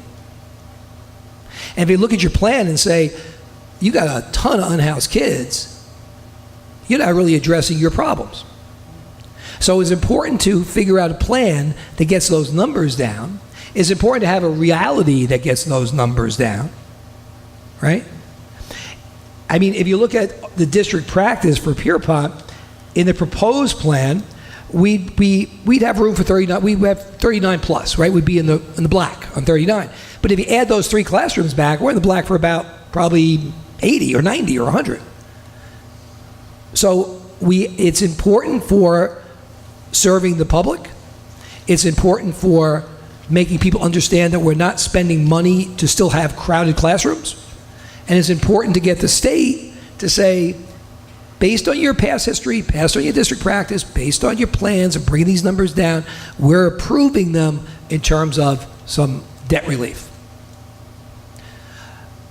But I think I've been talking about programs, science programs, phys ed programs, health programs, right? And yeah, we need to get state-of-the-art science labs in both the high school and union school. We need all that. But we also need to address this enrollment situation. I think the enrollment is a bigger, and I hesitate to use the word sell because I'm not trying to sell anybody anything. It's a reality, it's a need, but it's a bigger need. It's a bigger area than we even anticipated despite all the digging we've done. So the point I'm making is maximizing classroom space. Those 2 classes at Lincoln can help us not only with Lincoln, but help us also with the kindergarten center, should there be a little bubble there. Maybe putting a bathroom, we talked the other day to Kellen about this, about maybe putting a bathroom in a room in Pierpont in case we had to move a younger grade there. Cheaper to do it now. Because we have no, look around, where else are we building? You know, where else are we building? There's no place else to put classrooms. We have to take advantage of classroom space. And if we can still keep a couple of rooms for a couple of grade levels of the ABA kids at Pierpont, that frees up room in Washington and Lincoln. So I want you to understand that as we go forward, we need to look hard and speak hard about enrollment. If I don't want to talk about individual questions I've received via email, but if you checked your email Friday and again today, there were 2 people who both said very supportive of the plan, very supportive of doing it, but they had a specific question. And in both cases, I cited these numbers and talked about enrollment. Because we have to have adequate space for kids. So, I'm just going to go through, and I'm sorry this is taking a long time, but I think it's important to, go through it with you. I'm just going to go through a little bit more detail, the email that I sent out after my meeting about what should happen and how it would happen in terms of, okay? Any discussion or question about the enrollment figures before we move on?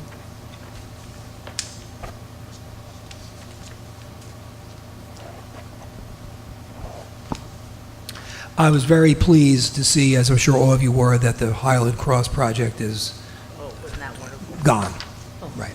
Thank you, God. And also, if what comes in is what they say will come in, it would also do, I think, help with tax ratables and jobs and things like that.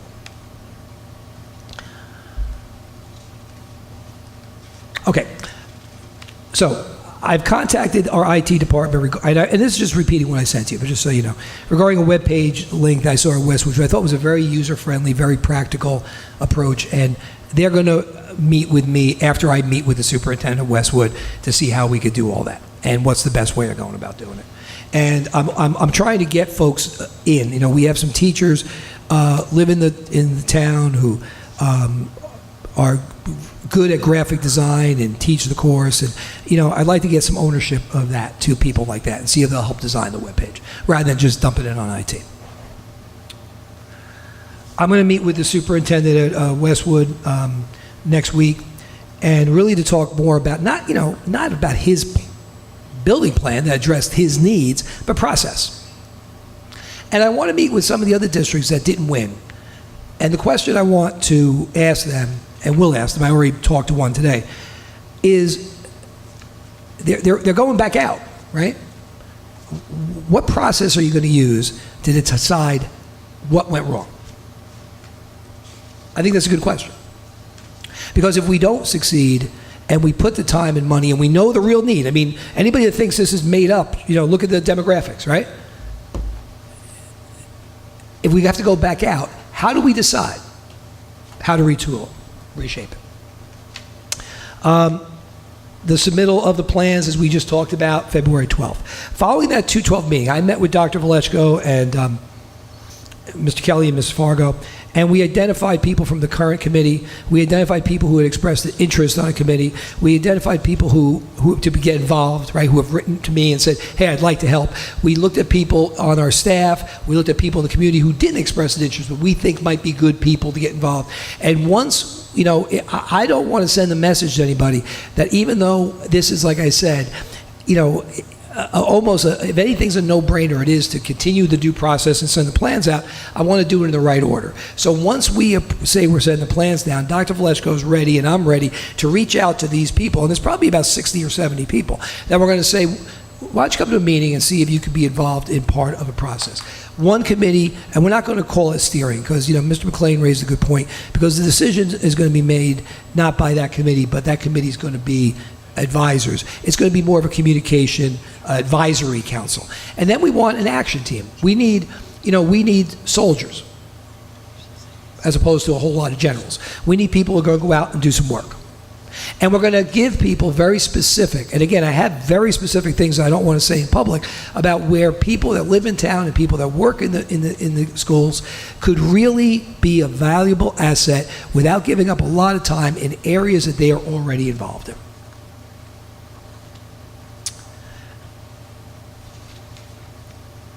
One of the things I'm going to talk to the superintendents about too is, you don't want to go to, it's like you don't want to start the campaign too early. So what kind of information? And right now, it should be process and information. So the plan would be that I don't want to have a lot of big meetings. I think smaller meetings are better when we go forward in the fall. But one of the things I would like to do in March is have another big meeting and talk more about process and where we're at. And not spend a lot of time talking about the plans, but ask people to review the plans, and you know what they are. If you have questions, ask them. If you have suggestions, ask them. Okay? And then in that February, March time, really begin with the committees and with the board and with the administrators, what steps do we want to take in the spring? How are we going to utilize social media, email, things like that in the summer? And then really, as you can see in the example I gave you from Westwood, but also Fair Lawn, where I live, is doing one now, and they're following a similar pattern because their election is going to be in March. And right now, they're starting about 5 weeks out with the meetings, with the real heavy-duty information. Okay? It's the timing of it that really is going to matter. Mr. Hurley, how big is Fair Lawn's referendum? I think it's going to be about 38 or 40 million. But is that one building? Well, it's two buildings, actually. They're adding on to two buildings. They're also reconfiguring how they send their kids. Generally, is this the time when people are really starting to assess that we really are getting behind here? I mean, there's so many schools that think that now Wallington was in the paper today. Garfield was in the paper today. We've been a product of a 2% cap, Right.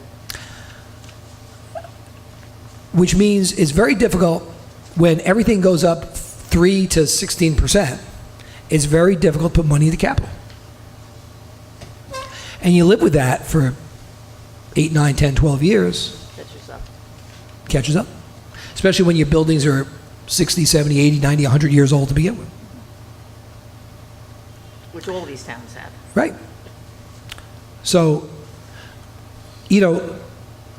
that's the steps, And what I would like to do also going forward is utilize, hopefully not an hour, but use my superintendent's report not to regurgitate things that are in my communication, not to regurgitate things that are on the school district's webpage, unless they're important things, but to just use that time to update. And if we have a lot, it's a lot. If we have a little, it's a little. So right now, the next step is finish this due diligence, get the board to prepare, to give the okay to send the plans down for that step, which is really, in many ways, the key step. And then beginning 2 or 3 weeks of meetings with people that are part of committees and with the board, with maybe the board's strategic planning committee as well, in addition to that, and say, okay, here's the game plan, here's the process for spring and summer. I would also say this, if you get asked, and I know this conversation has come up, and you feel, based on everything that we've talked about, that you can give an answer, give an answer. If you don't, ask people to reach out to me via email. We will develop scripts. We will develop presentations, stump speeches, for the like, when we're out there formally. But we can't anticipate every question, and right now, we're not at the stump speech part yet, right?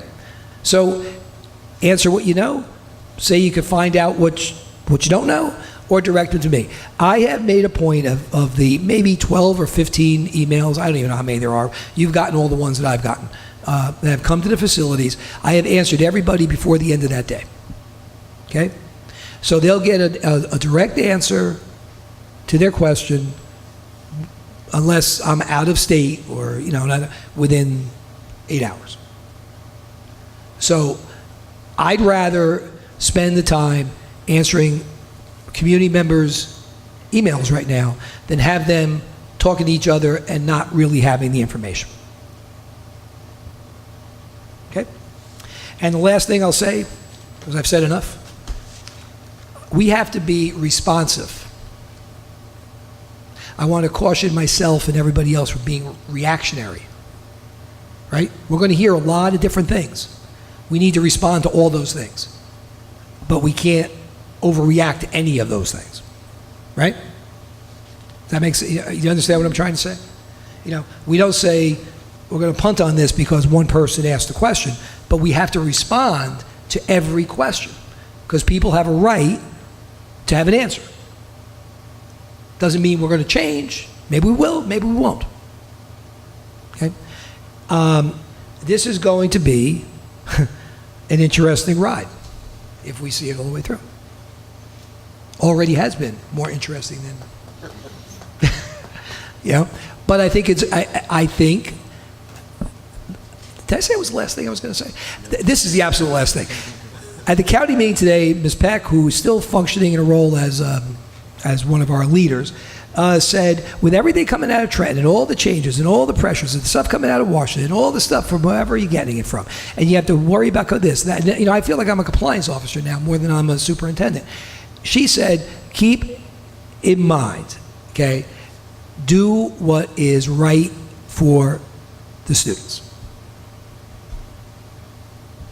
And that's been a mantra in this district. That was Dr. Sarsfield, that was Ms. O'Keefe, that was everybody who was worth their salt that I've ever talked to. Do what's right for the students. And as long as we try to do that, we're not going to fail. Because even if we fail, we'll fail knowing we were doing what was right for the students. So that's my last word. Should we clap? You could have. The people at home on TV, it's like they were watching the Super Bowl. They're jumping around right now. You guys can see. Thank you. Okay, we're going to move on We to... have an agenda, don't we? Yes, we do have an agenda. I believe we're on bullet 3 of the agenda, still on page 1. Thank you for the extensive comments and for taking the opportunity to keep us fully briefed on all of the different efforts underway in support of the due diligence of the proposal. So I don't have my own report tonight, but Kevin did ask that I pass a few of his comments along. Number one, as I mentioned already, he certainly sends his regrets for missing the meeting due to his business travel. He is going to be busy with business travel over the next couple of months and hopes to make as many, or will try to make as many of the committee meetings as he can, but he thinks that there may be some of those that he's going to miss as well. So he did ask me to let you all know that please reach out to him by email if you have any questions or want to talk to him offline as to anything that's going on. He, I believe, emailed everyone their committee appointments. I think that they were also in the packets that went home. And the liaison assignments are finished. The SBA delegate and alternate assignments are in the agenda. I think the PTA assignments, I don't know if did you all receive the PTA assignments yet, the liaison assignments? No? I know he was working on those today, so I'm not sure that he's finalized that. Okay, I have them. Okay, here's what I'll do. I don't know. I'll look through my stuff to see if I have them with me here. If not, I'll email you all tomorrow what they were. I think Mr. McLean said he spoke to everybody though, or checked. I don't know. So I have them. PTA assignments do not have to be the only ones that get approved at the board level are the delegates, and we'll do that tonight. The other assignments. What I will do is I'll speak to Kevin, and he'll send them to you, or I'll send them to you, and then we could just say we're good to go or not, but they don't need board approval. Okay. As you know, this is what he actually sent me in an email. As you know, we're negotiating successor contracts with the RSA and the RAA this school year. The board negotiation team is, as previously discussed, and plans to meet with the RSA for an initial meeting this week. Unfortunately, due to board member time constraints, we had to delay the follow-up meeting with the RAA, and the rescheduling is to be determined. And then lastly, he wanted to pass along his thanks and best wishes, and I'm sure that we would all echo those as well, to Lawrence Sandmeyer, Lisa Sandmeyer, and Marie Lawler, whose pending retirements are all on the agenda tonight. So that concludes the President's report. So next we are open to the public. Okay. Okay, we are closed to the public. And we're ready to move into new business. Ms. Ahmed, can you take us through the personnel report?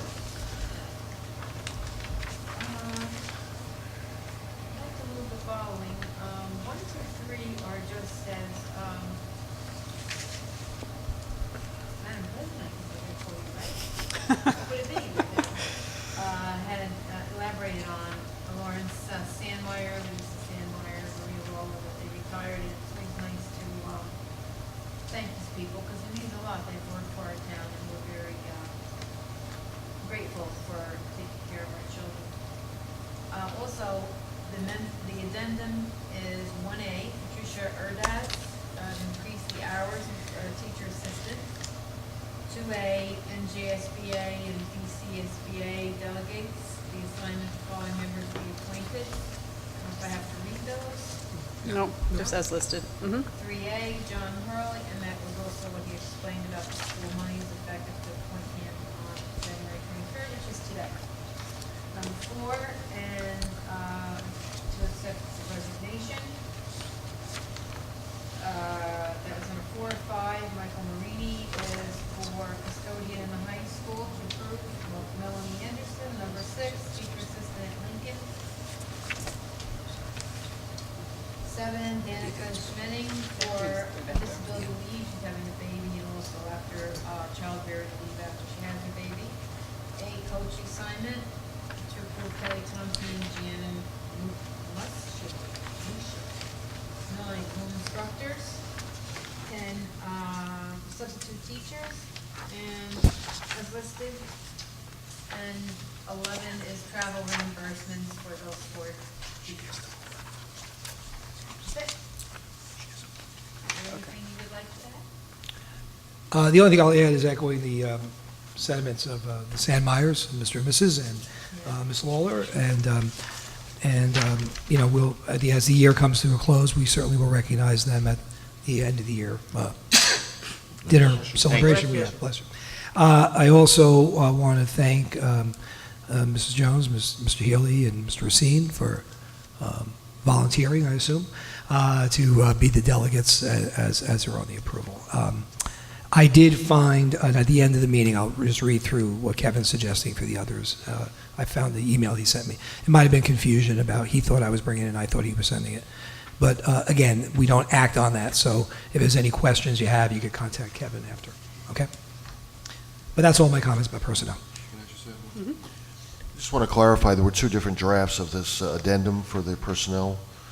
Make sure you got the right one. But the one for Mr. Hurley, appointing him, that he should be appointed as the acting treasurer of school monies, and that's effective as of today, January 22nd, not tomorrow, January 23rd.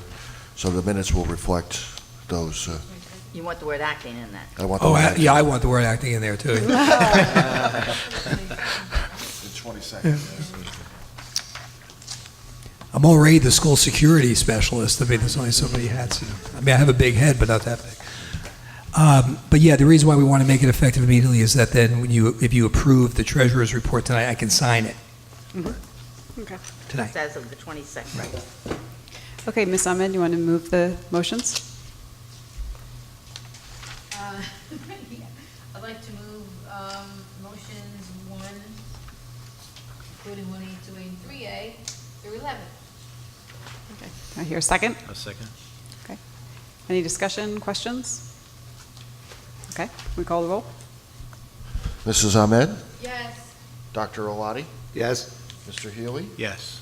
Mrs. Jones? Yes. Mr. Mazzone? Yes. Dr. Racine? Yes. Mr. Rowland? Yes. Mrs. Librera? Yes. Motion's carried. Thank you. Okay. Mrs. Jones, can you take us through curriculum and instruction, please? Thank you. There are 4 resolutions for board consideration under curriculum and instruction. 1, the adoption of the school calendar for 2018-2019. 2, the approval of the overnight trip for the FCCIA State Spring Leadership Conference. 3, the approval of out-of-district placements. And 4, the approval of field trips, now totaling 82. I just have a question on the overnight trip. Oh, look who's here. Okay? I was just called Madam President. We were close. Mr. Kelly gave such a long report today. Yeah. Stop to have a cookie during it. You want, I think it's only fair that I give my entire report again. for Yes, Mr. let's start McFlanagan. over. I'm sorry, you had a question, Diane? If you could tell us what the FCCIA, is that for students or is that? Yeah, that's the family, that used to be, it's now, the acronym is Family Consumer Science, but it's called Future, do you remember, Mr. Met? It's Family Consumer Science, it's our home economics and textiles and cooking, but they changed the acronym, I don't remember what it was, that's for the students. And it's the one that we've had a lot of success the last couple of years. We've had students go on to the national level. Thank you. Comment I'll make on the school calendar, which I explained to you, the change this year on the Election Day workshop. As you can see, when the way school starts, and to bring people back or students back on a Monday, June 23rd or 4th would not be very productive. And I think that was probably the best use of time. And in terms of the professional development, we've had that workshop day in May, which quite frankly has been very beneficial, more than we thought. Like Writer's Workshop got a jump start for the coming year. But what we'll design this year is a plan to do maybe, for lack of a better word, classroom training on the October workshop, and then implementation 3 weeks later. So it would be something like that. Okay? And that's all I have on curriculum. Okay, Ms. Jones, do you want to move the items? I move the items 1 through 4 for curriculum and instruction. Okay. I hear a second. Second. Any discussion, further questions? Okay, I think we're ready for the roll. So 1 second. Almost ready for the roll. Mr. Green, we had a wonderful demonstration tonight from our students from the MS, MD. Thank you for the correction, as I was saying. There's delicious cookies over there. You can have some as you're along. That actually sounds pretty good because I it's figured- going to beat anything that was on the airplane. There might still be some fruit. Fruit kebabs. They still, those are great.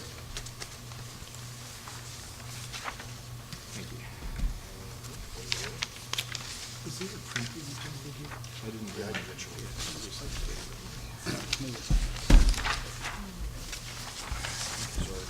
Yeah, yeah.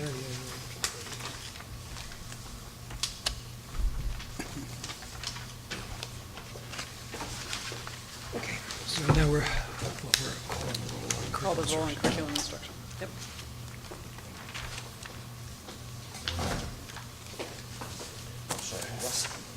we'll call the roll on curriculum instruction. Jones, and who was second?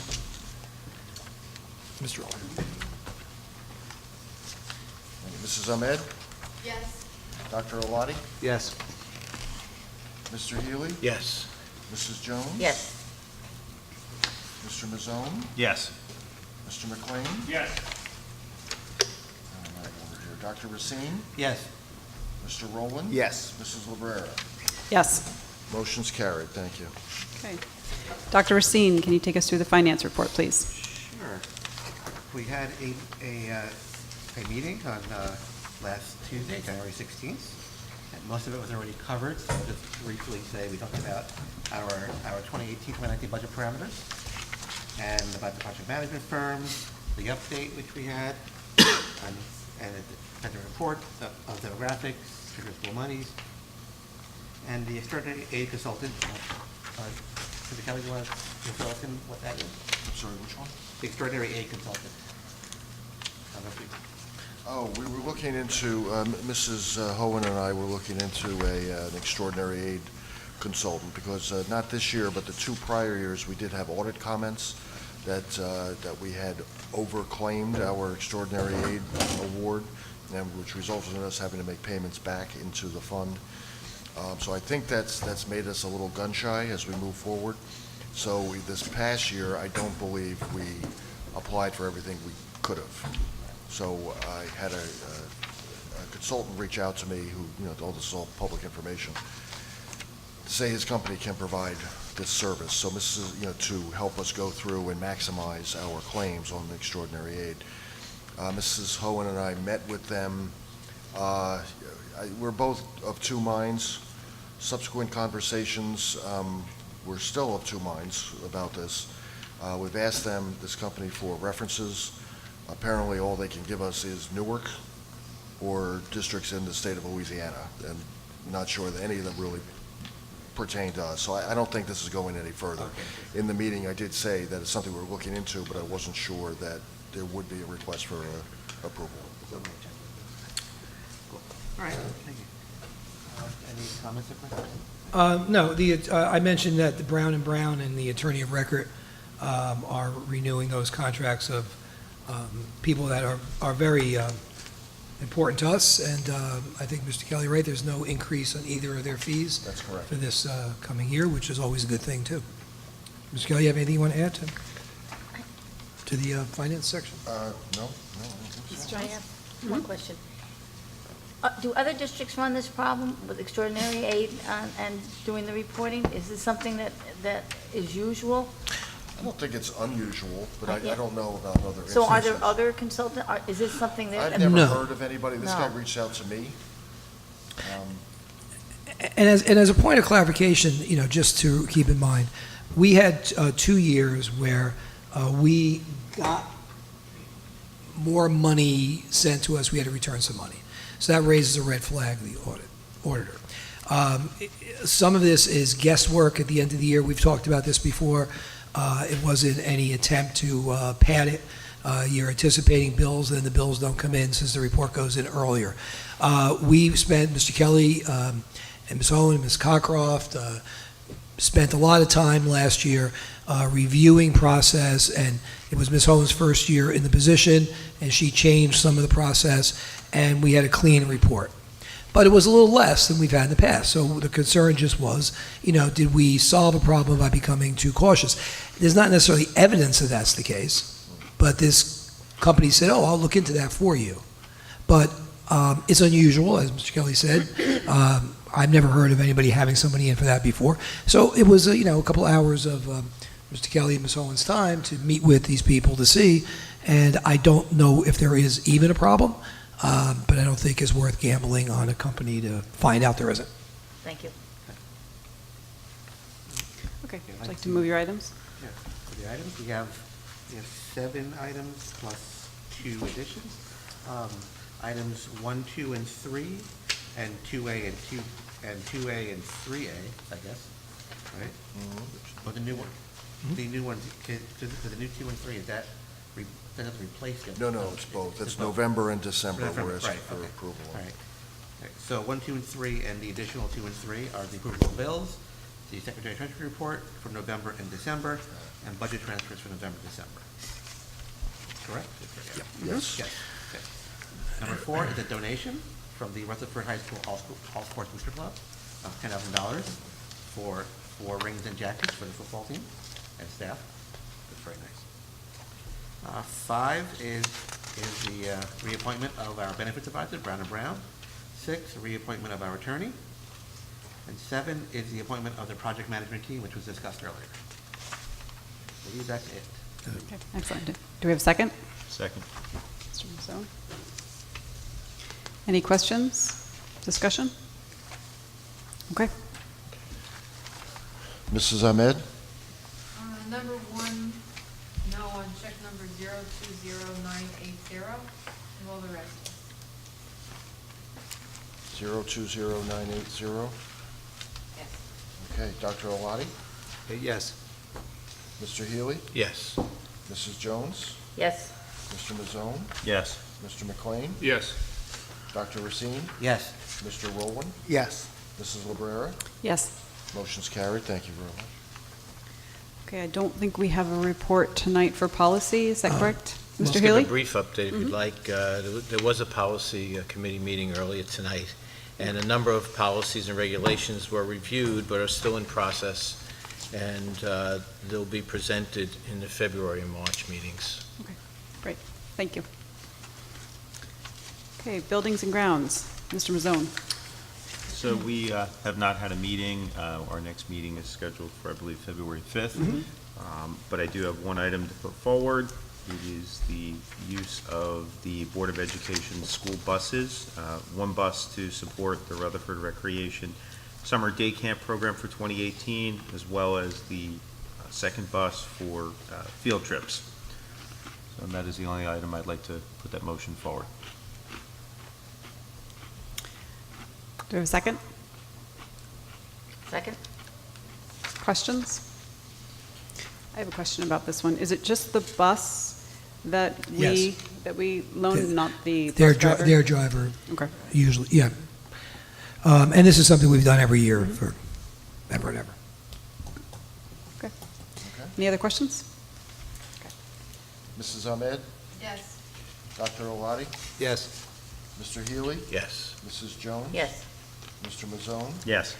Dr. Racine? Yes. Mr. Rowland? Yes. Yep. Mr. McLean? Yes. Mrs. Lebrera? Yes. Motion carried. Thank you. Okay, next is old business. Can I bring up 2 things? I don't know if these are really old business, but we'll call it old business. Mr. McLean, I don't know whether I didn't do it correctly or you didn't, but the PTA stuff they didn't get. So, because I had sent it to the office, maybe too late to be put in.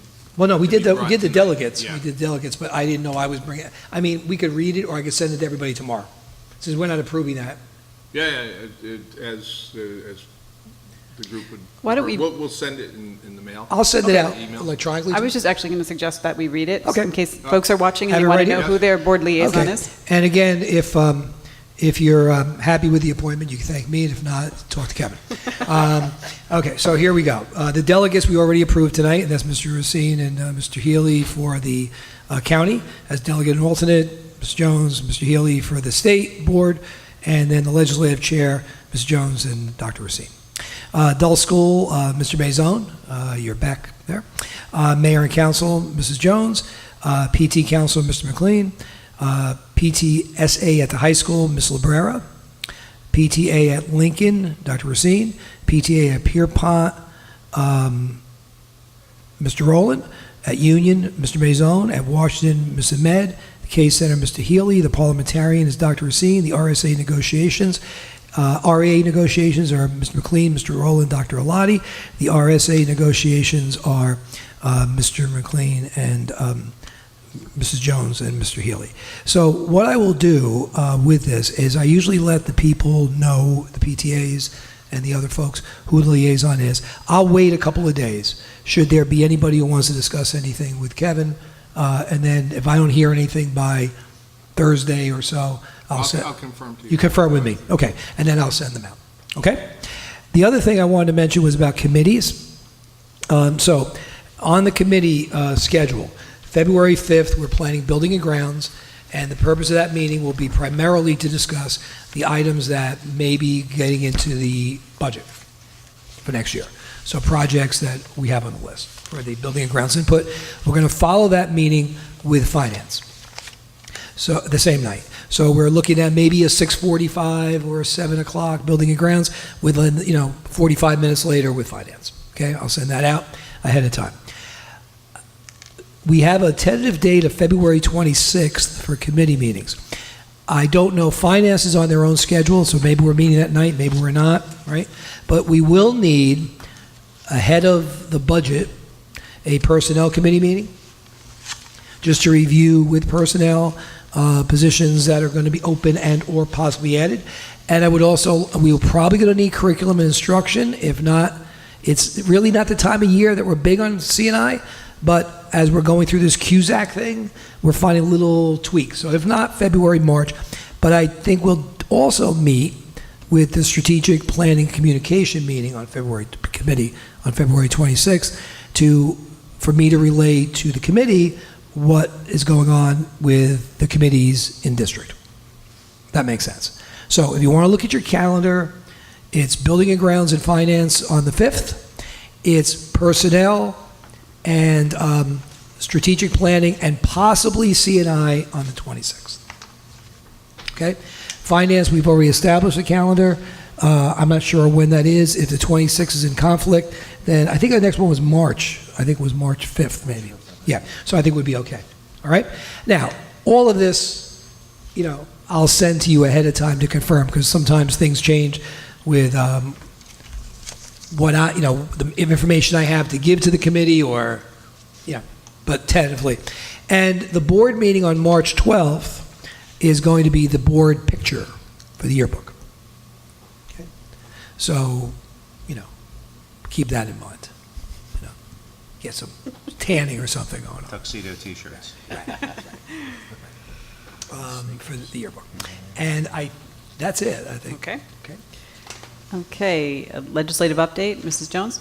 Yes, just one mention that not this week, but the following week, the 31st, which is a Wednesday, January 31st, there is another Bergen County meeting. It is at Glen Rock High School. It starts usually they get there at 6 o'clock, and they do prepare a meal. And it's usually a good one. They're always good, but this one I think is when they have the breakout sessions, and they'll do ones. If anybody could do it, I get a little bit embarrassed that I'm the only one that goes from our district, and there are many board members from others. East Rutherford probably would be there, so it's a good opportunity for us to talk to them about their referendum and what they're doing for next year. But if anybody would go, I would love to see you there. I'm probably getting a ride, but I'll go with you if you want me to. Okay, that's. And again, what time? And they offer food at 6 o'clock. The meetings don't start till about 6:30. But if you get there at 6, there's food, and if you can do it, that would be great. What was the date again? Thursday, the 31st. Is that Wednesday, 31st? I think it's Wednesday. Wednesday's the 31st. At Glen Rock High Wednesday, School. 31st. Because I'll be in Hyderabad, India. Excuse me? And I'll be away, but I just wanted to. But if anybody else could go, it's really a good meeting. It's every 2 months that they have the meeting. So the next one won't be until the end of March. and then the end of May is final going for the year. So if you don't make this one, maybe you can make the other one. The only thing, that there is a lot on the legislative, but we're getting late tonight, so I would just like to say, there is good news when you asked us to write the letters on Yep. the. Yep, it worked. Yep. Well, I wrote the letters, but the good news is that the bill that would have allowed school districts to let certain students who are not enrolled in the district play on athletic teams in the district is one of the number of schools-related bills that was pocket vetoed. So we don't have to worry about that right now. There's other ones that having to do with buses and wheelchairs that have to be secured in all four wheels, those things that are coming up. So I'll give a longer report next time. Yeah, the pocket veto was good. And more importantly, even the kids out of district were these super, one team for the entire city of Newark type of thing. I'm pleasantly surprised that the governor pocket vetoed it, which means he's leaving it for Right. the next governor to look at. Right. Okay, that's it. That's it? Thank you. Thank you. Okay, next, the meeting is open to the public. Okay, hearing no comments, we'll move on. We do have a need for executive session to discuss two student matters. And 5 minutes. 5 minutes. Move we go to executive session for the purpose of discussing 2 student matters and an update on negotiations. So 10 to 15 minutes, no actions will be taken. Have a second?